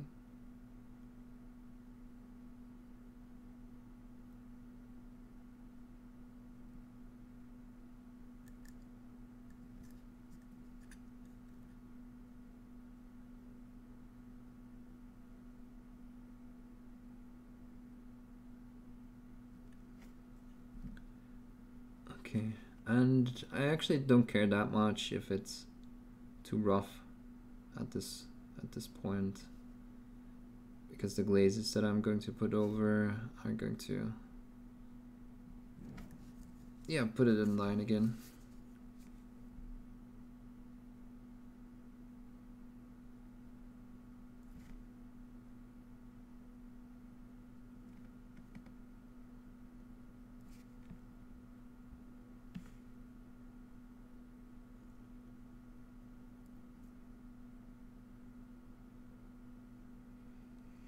But yeah, since Games Workshop put out the Golden Demon rules, and they try to elaborate a bit what they are looking for, I have a few more points to go off of for my How to Win a Golden Demon video, and I definitely also need to make that video eventually.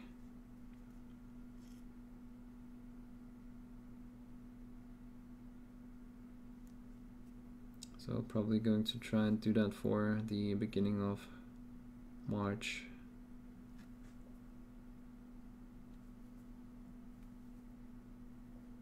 Right, so just building some light situation here.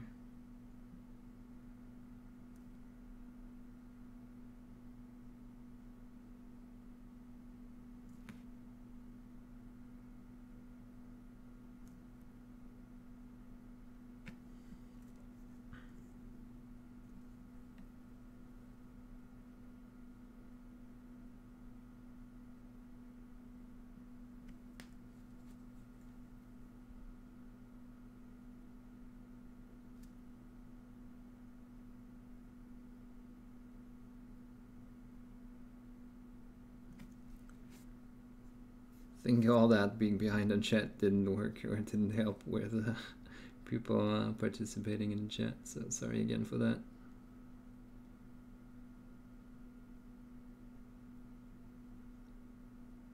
But I'm not used to so many people interacting.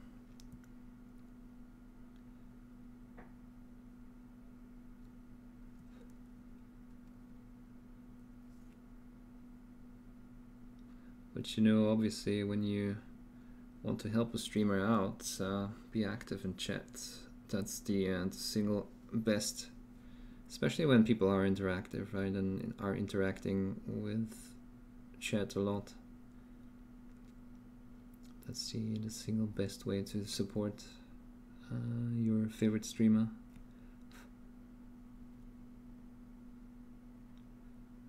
Okay. Might actually pull that down a bit further than I thought.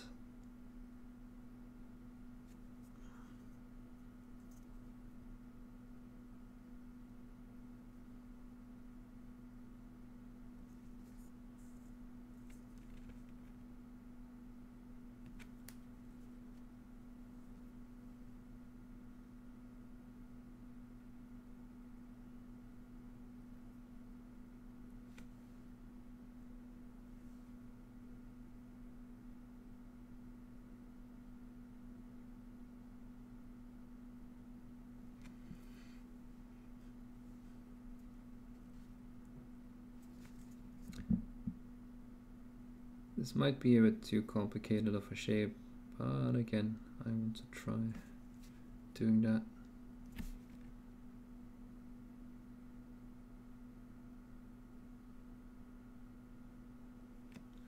I feel like my computer is getting louder each day.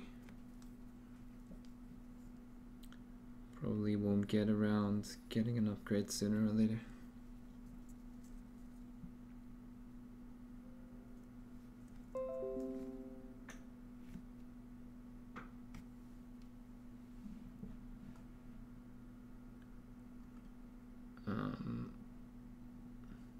Are we still live? Huh.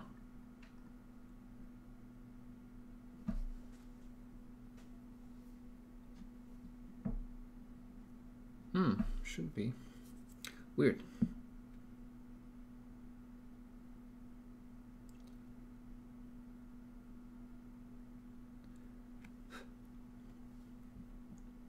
Yeah, thankfully the dropped frames from the beginning of the stream did not continue.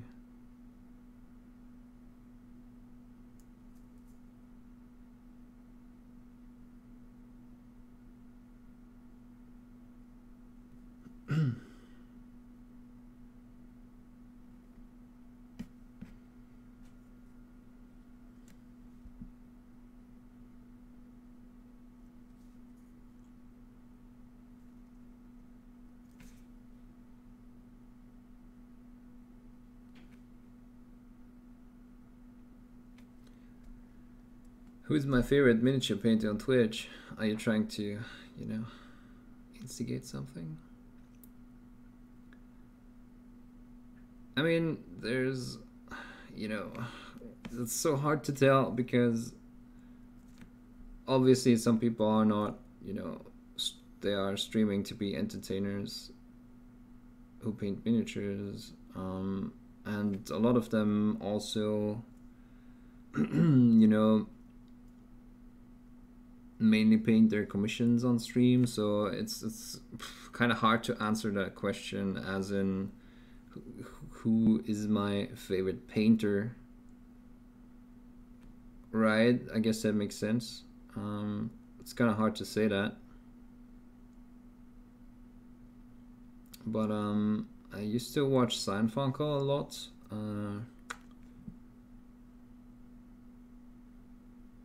I obviously did watch Dirty for the painting, but he's not streaming anymore. Seinfeld isn't streaming anymore either. Yeah, and then I do watch Flickster. Sometimes I catch Jan, not a lot, but sometimes.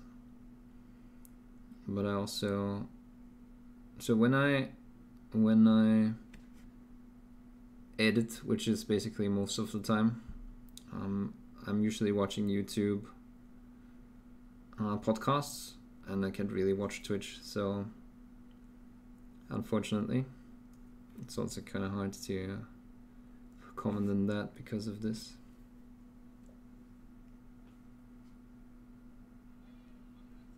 Hey, I'm not surprised, motherfuckers.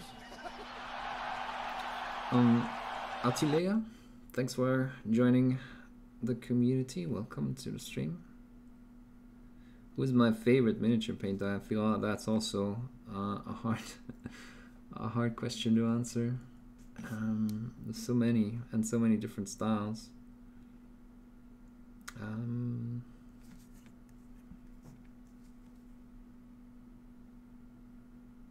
I like Arno Lazaro. Let's put it that way. He's probably my favorite at the moment.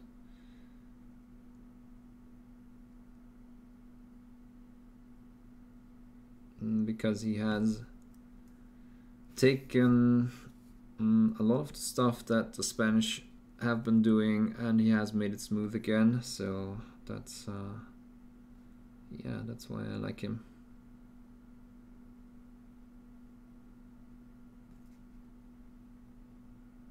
Or his results. Who's my favorite sculptor? Yeah, like that's easy. I mean, I always liked Alan Carrasco.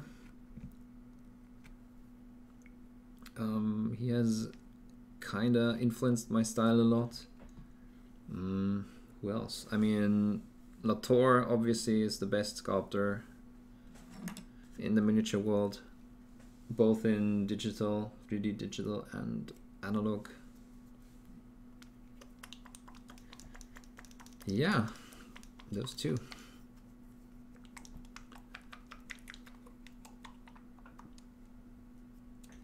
I mean, Palquaz, when he tries, I also like, but there's so many pieces that he just finishes. So it's hard to tell.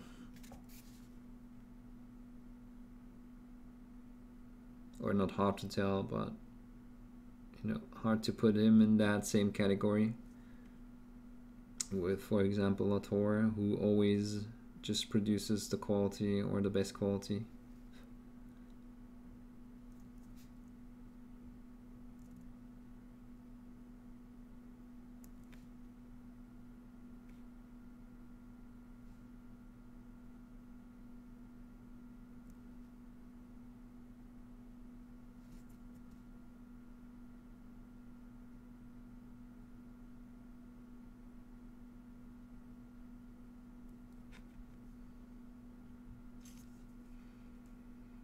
Is this going to work? Yeah, I think it is actually. I just have to find the solution for this area. Not quite as happy as with this. But like I said, just the idea is to have this be more of a cylinder, and then up here I definitely want to have I'm not surprised, motherfuckers. the sphere pronounced. Where's this mayor? Who's this Mayo? Thanks a lot for the follow. Welcome to the community.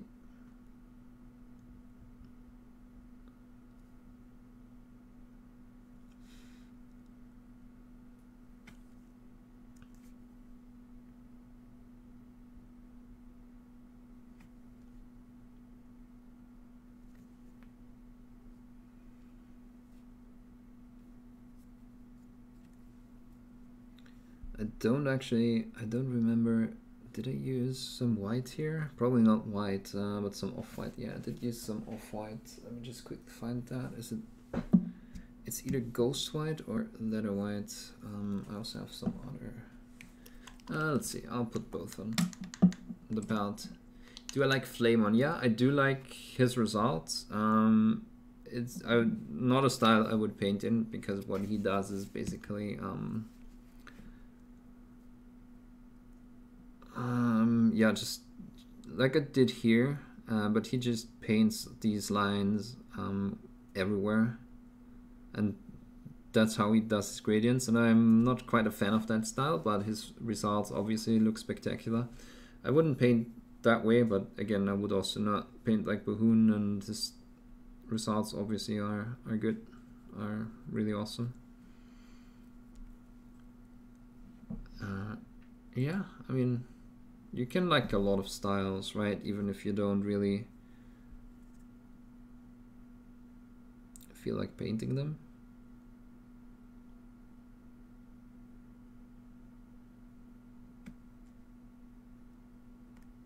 Yeah, I think I need this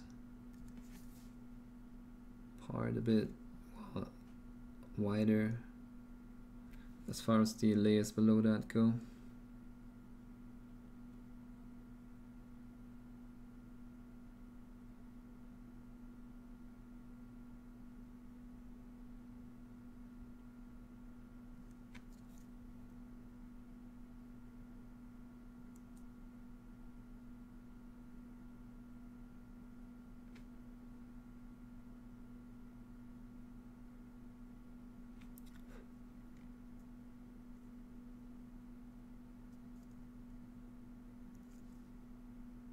Also, this is a style that would never win a Golden Demon.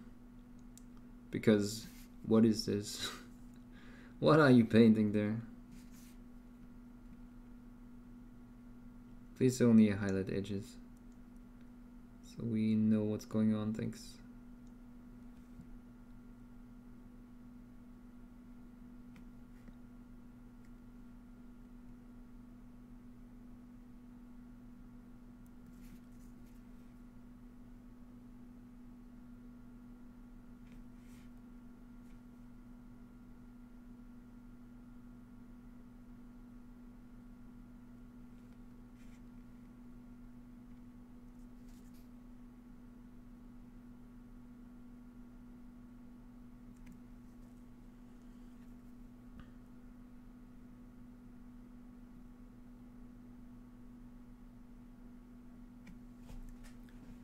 I tried to put a foil on my iPad today, but I missed one dust flake. Oh, well, get wrecked.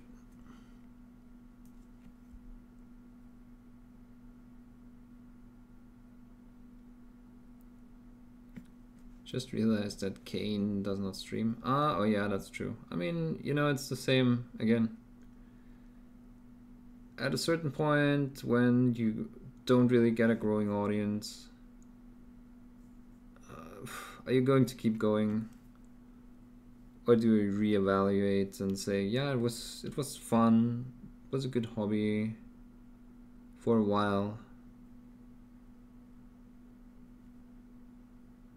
you know?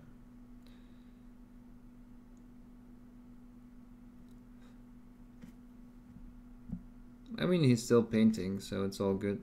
Just has kind of moved on.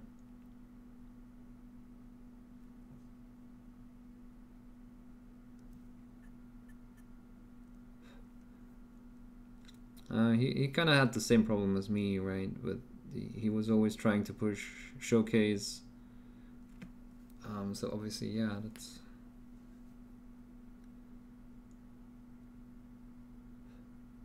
going to limit the potential viewer number.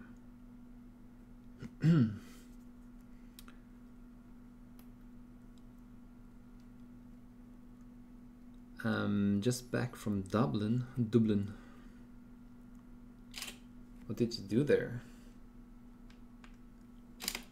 I like Van Gils. I think the name kind of rings a bell, but right now I don't really know who that is.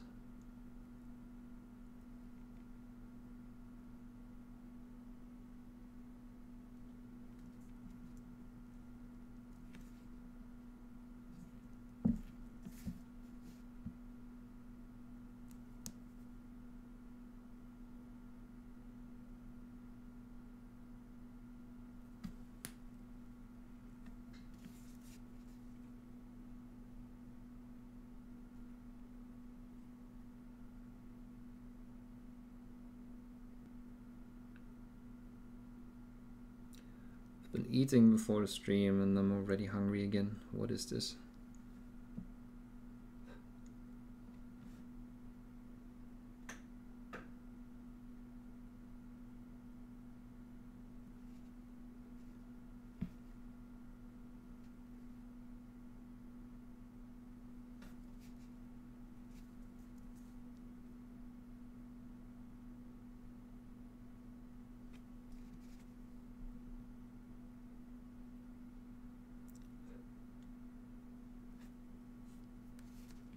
What I'm wondering the entire time you're painting, how strongly pre-watered down are your paints? I don't see you watering down the paints. And you paint straight out of the pot. No, I don't. I mean, every time I do this, there's my water draw, right? So I do this. Have some water, then wipe it off, like maybe once. You can see that here. How can I maybe illustrate it a bit better? Let's see, so that is kind of undiluted. Okay.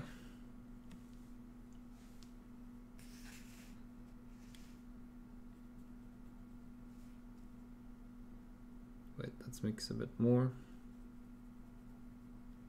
Okay. So this is somewhat undiluted. I mean, there's always a tiny bit of water in there, right? So just like that. It's a thin layer, what I would use to base coat with. Obviously, this would need a second layer to be covering. Yeah, sometimes I use that, like maybe for stippling or for when I say, okay, I want a more. Oh, great! Didn't see that. Yeah, I want a more opaque layer up here, then I just use that and I feather out the edges. But yeah, when I do glazing, let me get rid of that again. When I do glazing, I definitely mix it down so it's not as opaque anymore. So we are at roughly this consistency for glazing. Obviously I mix, you know, sometimes they are more opaque, sometimes they are less opaque. But here this is a glaze consistency. You basically just don't see me dip my brush into water. I think that's the only thing you don't see. But I also would not know how to put that on camera too.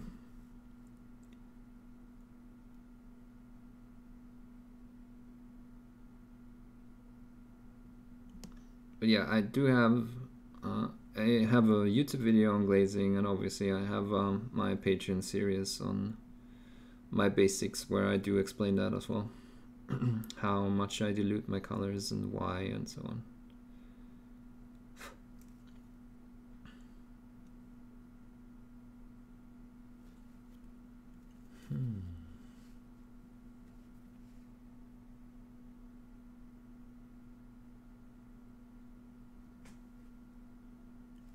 Yeah, I'm kind of not happy with this area. I think I'll go back to... So here, for example, I definitely use a more or less undiluted color to cover this again. I think I'll...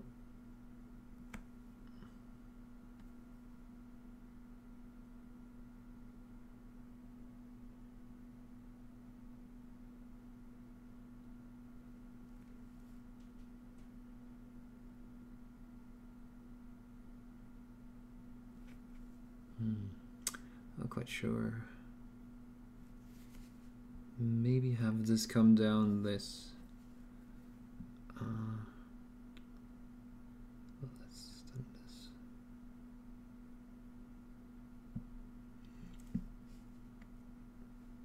Funny enough, I'm kind of checking with the stream preview how it looks because it's way bigger.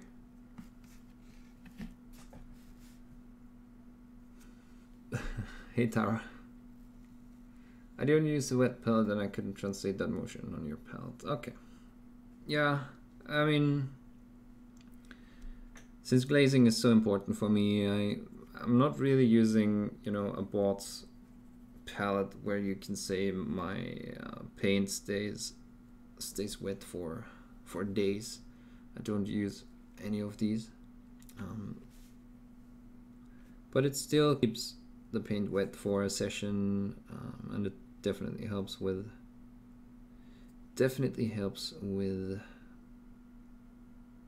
yeah, just glazing and the way that I paint.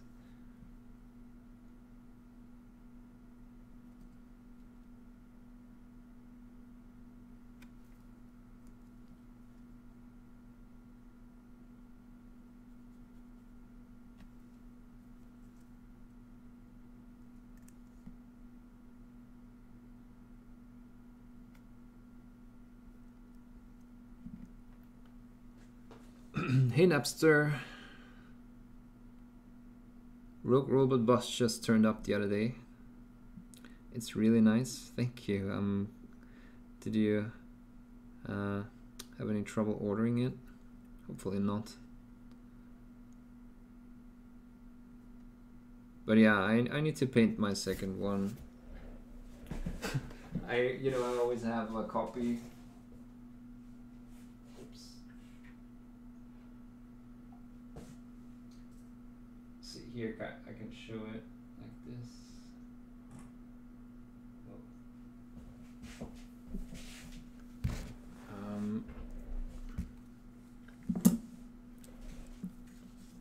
I always try to get 2 copies of whatever I do. So I have a resin copy assembled and on a plinth to just put there, and in case I want to go on obviously, you know, sculpting, not sculpting, competitions that have sculpting categories. So I have those ready to go, and then I have a second one that I paint. I still haven't finished that. Still haven't finished that box art. But yeah, I also have that for the Rogue Robot, obviously.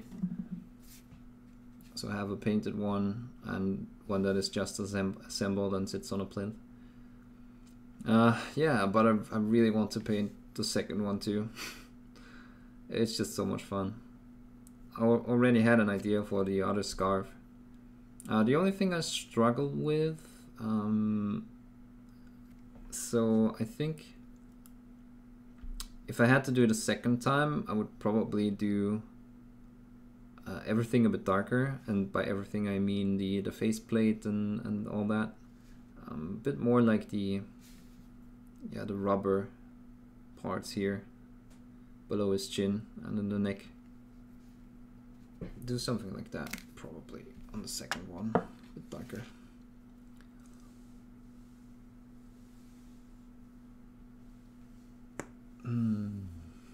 One of my favorite works. That's good to hear. Well, by me. Can't wait to start working on it. Personally, I don't have the patience for feathering and glazing. I would have done that with the wet blending, to be honest. Yeah, I mean, again, it's fine. I feel like with glazing I have a bit more control. There's nothing wrong with wet blending. I mean, I do it occasionally. This is just a demonstration part. Obviously I'm going to redo that, but just to illustrate wet blending to someone in a feedback session. Wet blending is fine, but I don't want to use it on these things, the smaller ones. I rather do it on the large ones. You know, it's just everyone's different, and that's fine. So I'm kind of happy, you know, that there's so many people out there that enjoy the hobby in different ways, and also, you know, something that sounds so similar like painting miniatures. Everyone can enjoy that in different ways.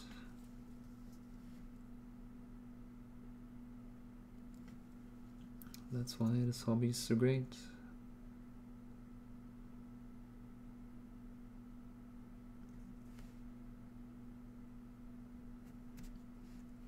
Yeah, I mean, this is obviously a bit of an in-between. How would you say that?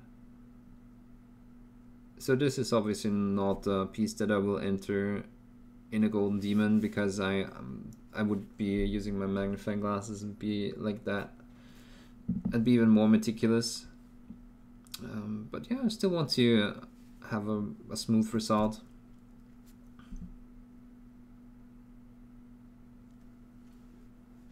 I don't think I ever prepped resin before, though that will be interesting. Honestly, I never prepare resin. I don't even wash it. I just go at it like that. I mean, if you're planning to touch it a lot, then you would probably have to do something with it, but since I never touch these busts, it's no big deal. I just use Games Workshop spray primer on it. Maybe if you want to use an airbrush primer, then that's different. I never really had any problem by not prepping resin too thoroughly. But again, I don't really do painting, gaming miniatures out of resin. Obviously, I only do display busts. I sculpted these. Yeah, I sculpted, since I just have it on the table, this Joker. We'll do a few things different now, not with the sculpting, but with the painting. Now that I found out how scale colors work. Also, yeah, this one, there's, if you type exclamation mark Mr. Lee, then you will get a link.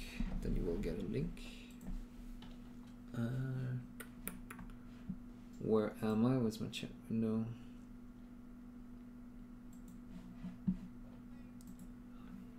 Make the hobby great again.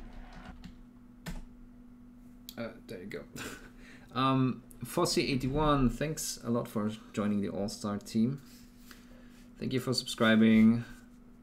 Don't forget that you can join the Discord now, get access to every channel, and also you can get the painting PDFs, the Patreon PDFs.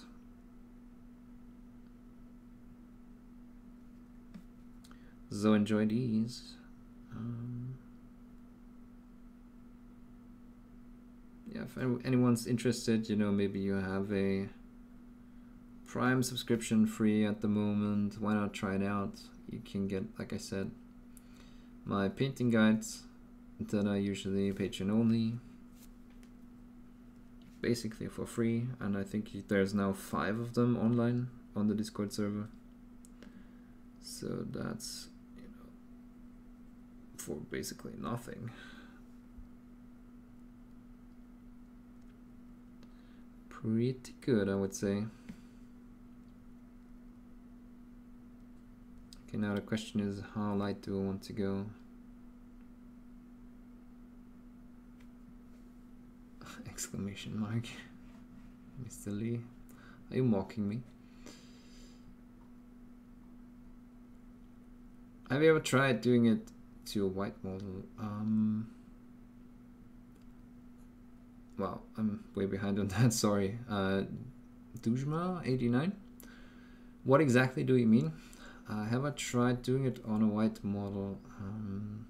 Like doing what?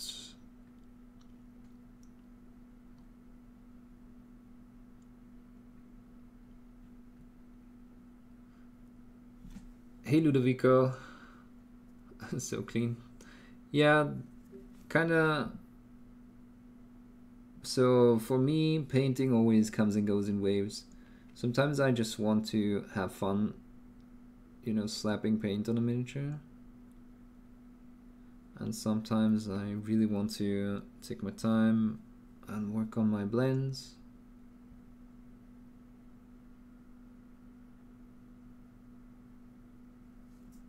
Sometimes I want to combine both.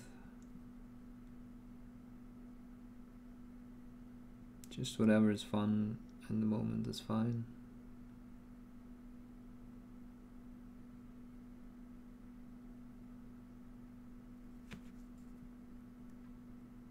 Yeah, I still need some idea for this highlight, but I think for now it's okay.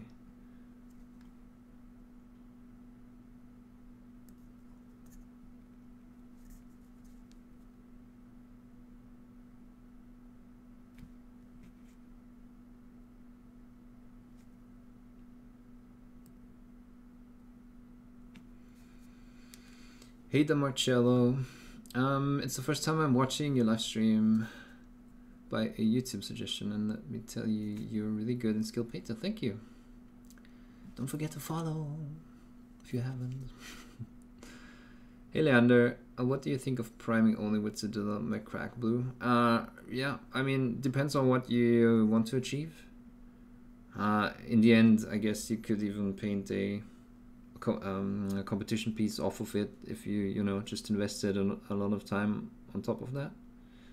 But whatever works for you, if you feel like it's speeding up your process, then definitely. And especially if you're, you know, painting for your army and you just want to speed up the process, then definitely, why not? If you don't want to use an airbrush, or you know, don't want to buy one, yeah, why not? Nothing wrong with it. I mean, there's always the comparison between some people, some sculptors used to do miracles with green stuff, right? Hey, I'm not surprised, motherfuckers. Wrought by Welcome. Thanks for joining the community. Welcome. So the idea behind that was obviously on an objective level, there is sculpting clays out there that behave way better than green stuff. I think everyone can attest to that, and has tried filling gaps with green stuff. And yeah, some people just still use green stuff to sculpt and still do. I mean, Kev from Hassle Free, I don't know when he switched, but it wasn't that long ago. So eventually he did switch to, well, he switched to Super Sculpey or Beast Party, either one, just a polymer clay in any case. But he was doing really crazy stuff with green stuff for a long time. So yeah, if you know what to do on top of a primer, you know, quote unquote, just a primer can, then there's nothing wrong with it.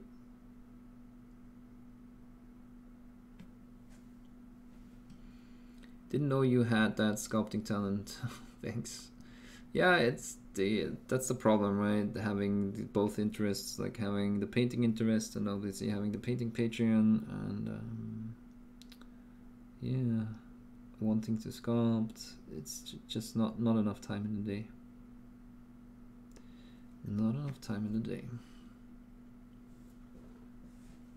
See you later, girl painting. Thank you for tuning in.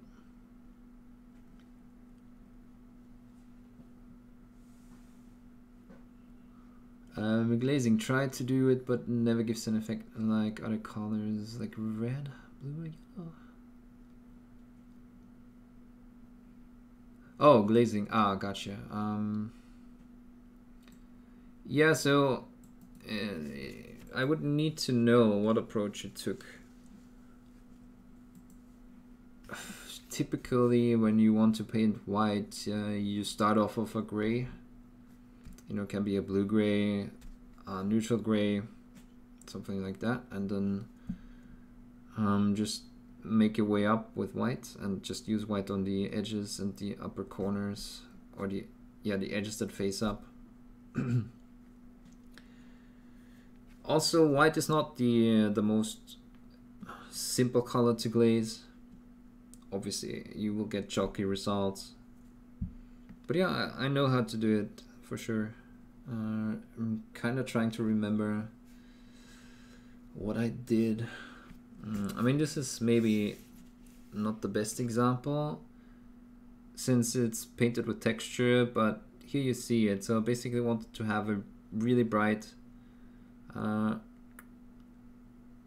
cloak that has a white highlight, and I just used white on the corner, or on the edge up here, and on the very last area, and the rest kind of has this beige creamy consistency, or color tint. That's kind of how you have to work with whites.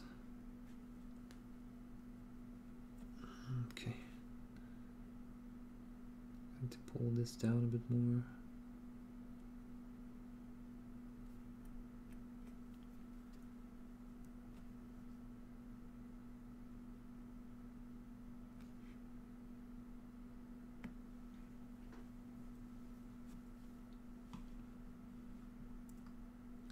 Is it as sturdy as using Chaos Black? I have no idea. Sorry, I don't use these spray cans. I mean, if you, yeah, honestly, maybe someone else knows whether or not the color sprays by Games Workshop are as good as the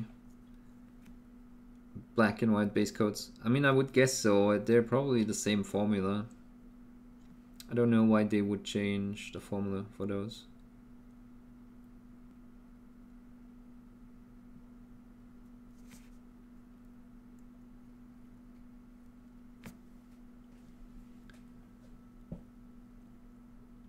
Bye Cujo, thanks for tuning in.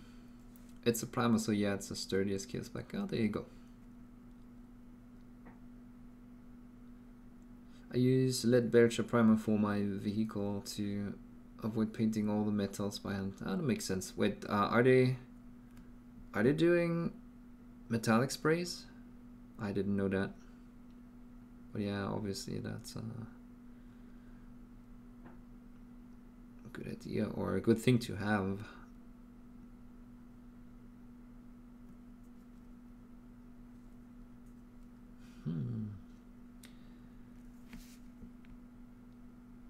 Still not inspired enough on what to do here.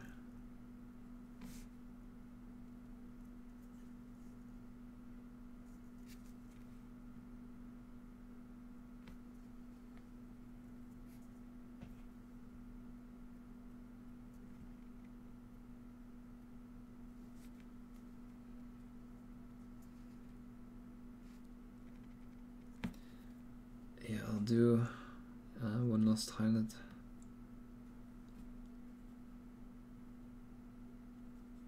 Kind of used up all of the paint.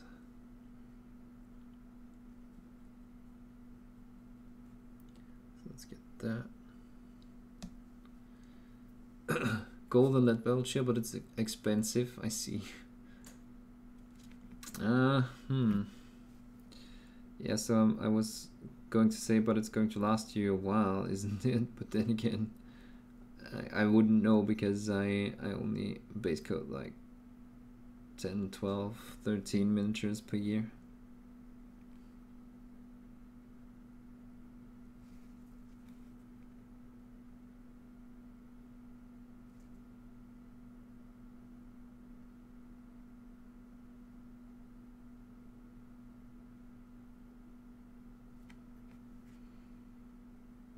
Yeah, so I'm over exaggerating.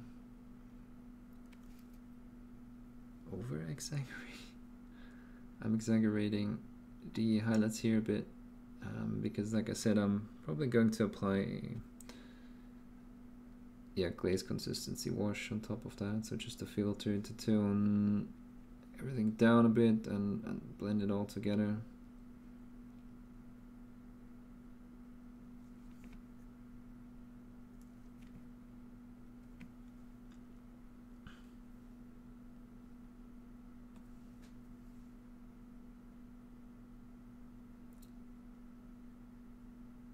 Sometimes when putting on another highlight, you do realize that, yeah, maybe that's not going to work, or it just changes the light situation drastically sometimes. Then you kind of have to go back in and fix a few things.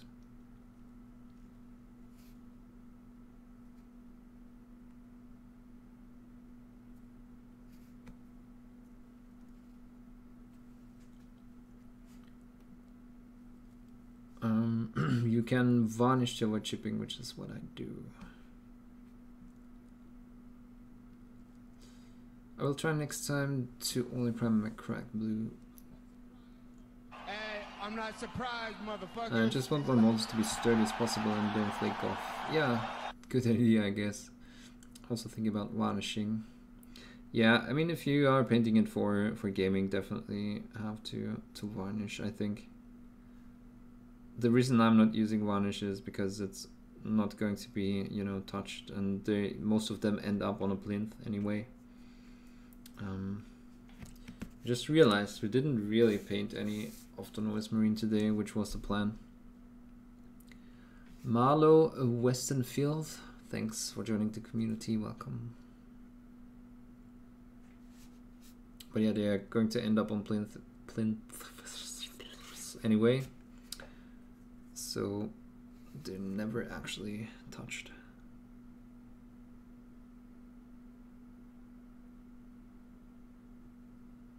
And yeah, just varnishing showcase miniatures is a bit of a gamble always.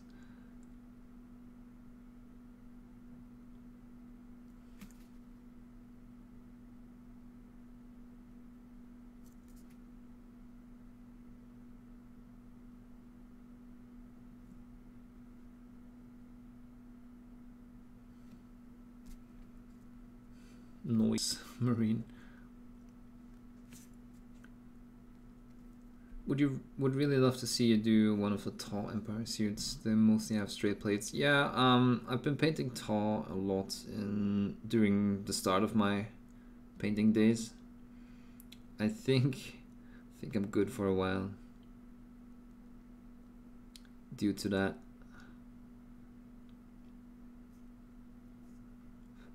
Also, I really can't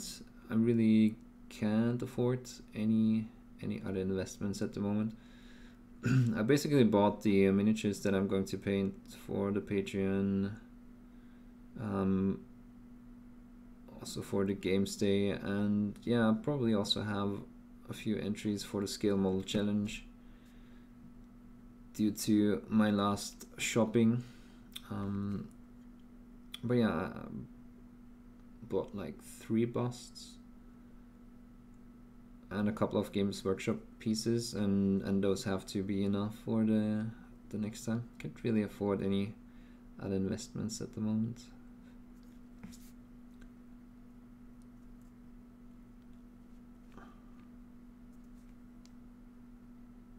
So I'm also trying to paint what I have at home. That's why I kind of like Primaris Marines, because I have a whole box of those.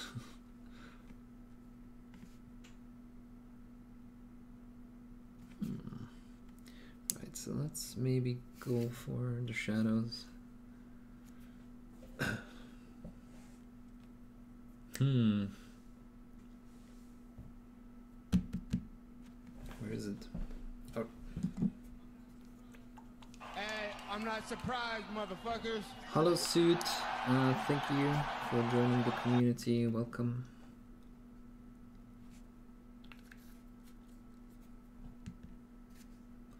Yeah, there's as a general rule of thumb, there's too much stuff out there that I want to paint.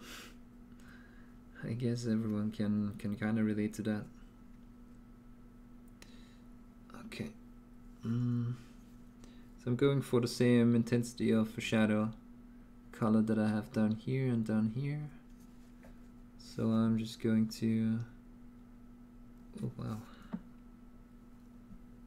do the same thing as with the highlights.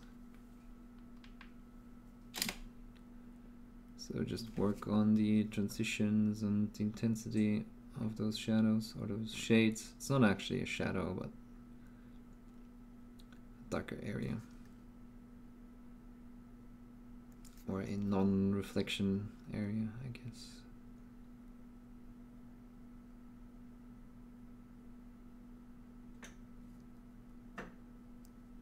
Which is going to increase contrast, and yeah, it's going to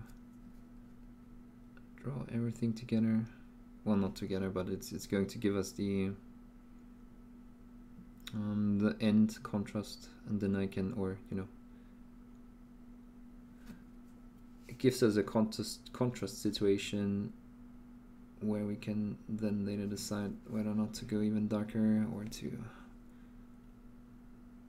have to go higher or lighter. Yeah, it's just a step that's needed. I don't know why I'm using so complicated words. Step that is going to tell us where we are and whether or not we still need to change anything.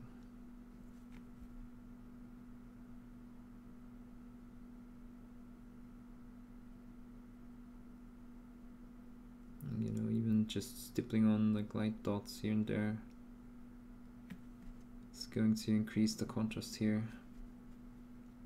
Even if it's not a consistent layer, but it's sort of like throwing in darker pixels. That's maybe a good analogy. Definitely feel like we should have had like one area or one spike that is going up.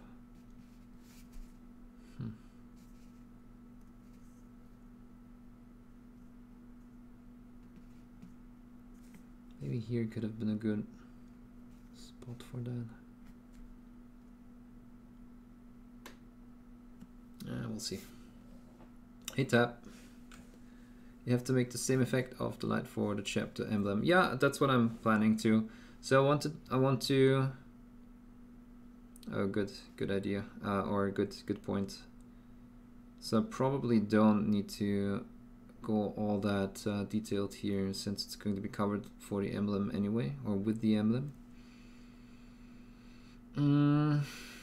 Yeah, so let's ignore that.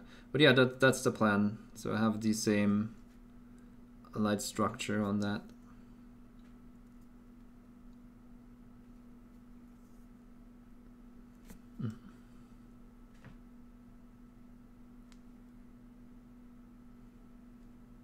No need to be sorry.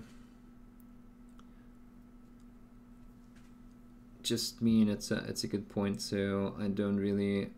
I think that's why I didn't bother too much with this secondary light situation here. So let's just apply a glaze to make the transition smoother.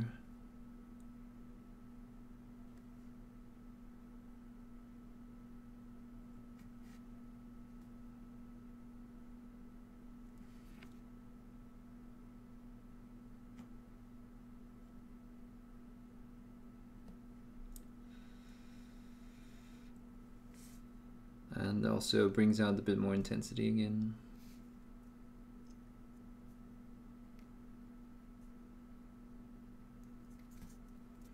Yeah, I think that's fine. It's going to turn out great.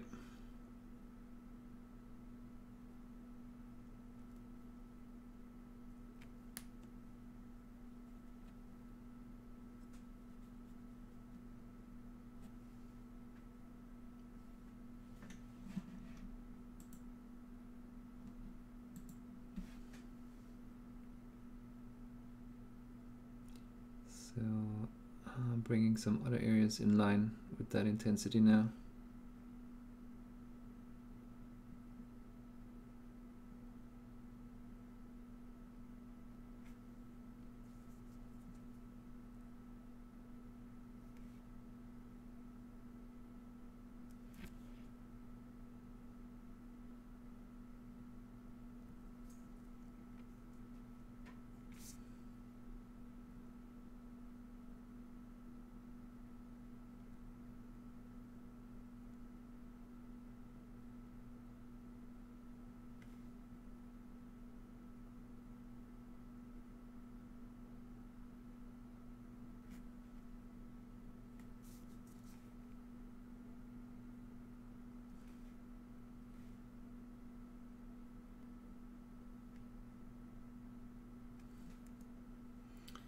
Any tips for smoothing green stuff?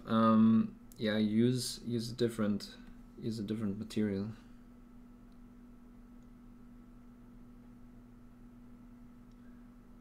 I hate green stuff.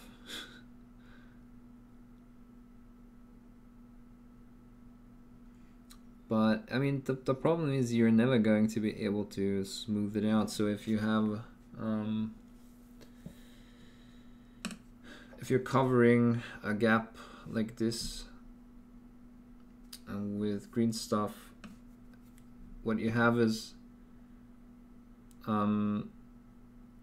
yeah, material going over the edge onto your areas, and you cannot smooth out green stuff so much as you can, for example, milliput. So you're going to have a layer of green stuff here, and that means unless you sandpaper it down, which, you know, green stuff cannot be sandpapered all that well, you're going to have a line here and a line here where paint is creeping into, and that's going to suckety suck. But I mean, the best results that I had with smoothing, oh well, if you're just talking about, you know, smoothing green stuff on a scalp and not using it for filling gaps, then a color shaper is your best friend probably. It's the best thing to sculpt or to smooth sculpt and green stuff in general. Yep.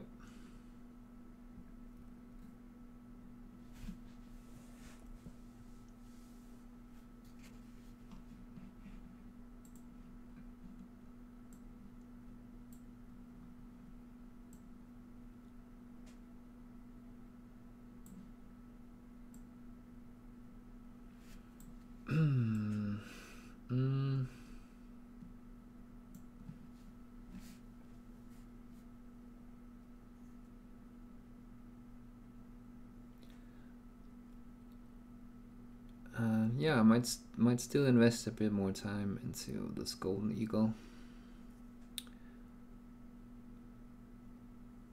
but not now.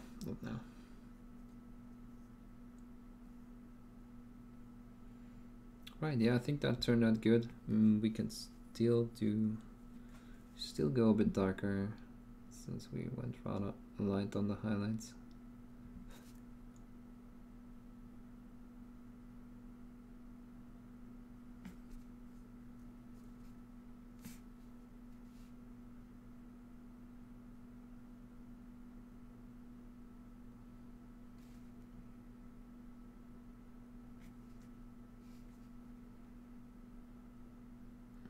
Also do some darkening right now.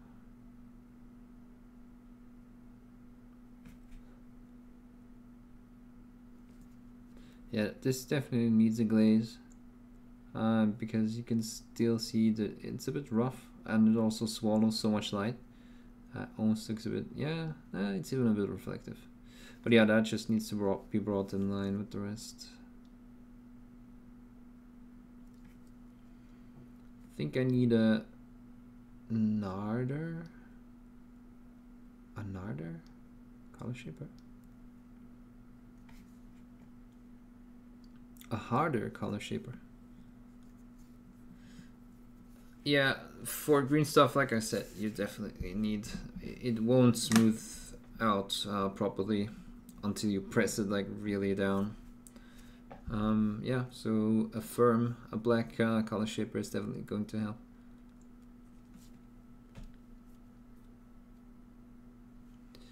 Okay, let's apply one more glaze with the base blue.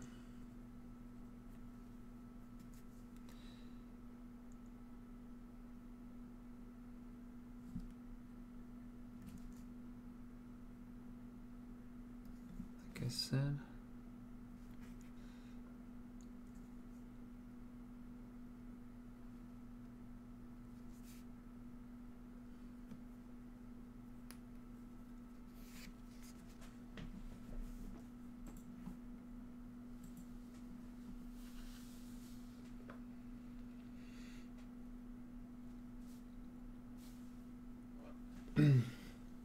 But yeah, guys, I'm probably going to stop now. Usually we go for 3.5 hours. It's only 3 hours today, but like I said, it wasn't the greatest Monday ever, so I'll hop off and get a few editing jobs done. work on some YouTube videos and so on. So yeah, thanks for watching, guys. Thanks for tuning in. Thanks for all the chats. I'm just going to try and see. Hey, I'm not surprised, motherfucker. Yeah, exactly. So if you're new, like Renewed Mystery, thanks for the follow. Don't forget to hit the follow button. And yeah, so you can come back and yeah, find me again next Monday, same time, same station. Thanks for all the donations, Ian, as always. Thanks a lot for the support. Thanks for the subscriptions. What else did I miss? Oh yeah, thanks. Who was it? Oh, it doesn't say here. Someone became a Patreon, so thanks for all the Patreons. Yeah, just one more thing maybe. If you are interested in the tutorials that I put out, check out my Patreon. Patreon.com/Trovarion. Hey, I'm not surprised, You can get all the materials there that I put out, you know, instructional stuff, my painting basics, explained in full detail. Yeah, I'm trying to be, you know, the most informative Patreon out there, and also to take requests on videos, you know, suggestions on videos. And most of the time I've been able to do something with the topics that were suggested, and people have been satisfied. So yeah. Also have a Discord that's up for everyone that's becoming a Patreon. Yeah, even the $1 patrons, and you know, $2 gives you pre-release on YouTube videos. Yeah. Other than that, thanks for watching. That helps me out a lot. You know, big numbers are always good, and we were quite okay today, I think. Yeah. See you next time, guys. Wait. Mute Cypher. Thanks for joining the community. Welcome, welcome. And I'll see you next time, guys. Where's my end screen? Bye.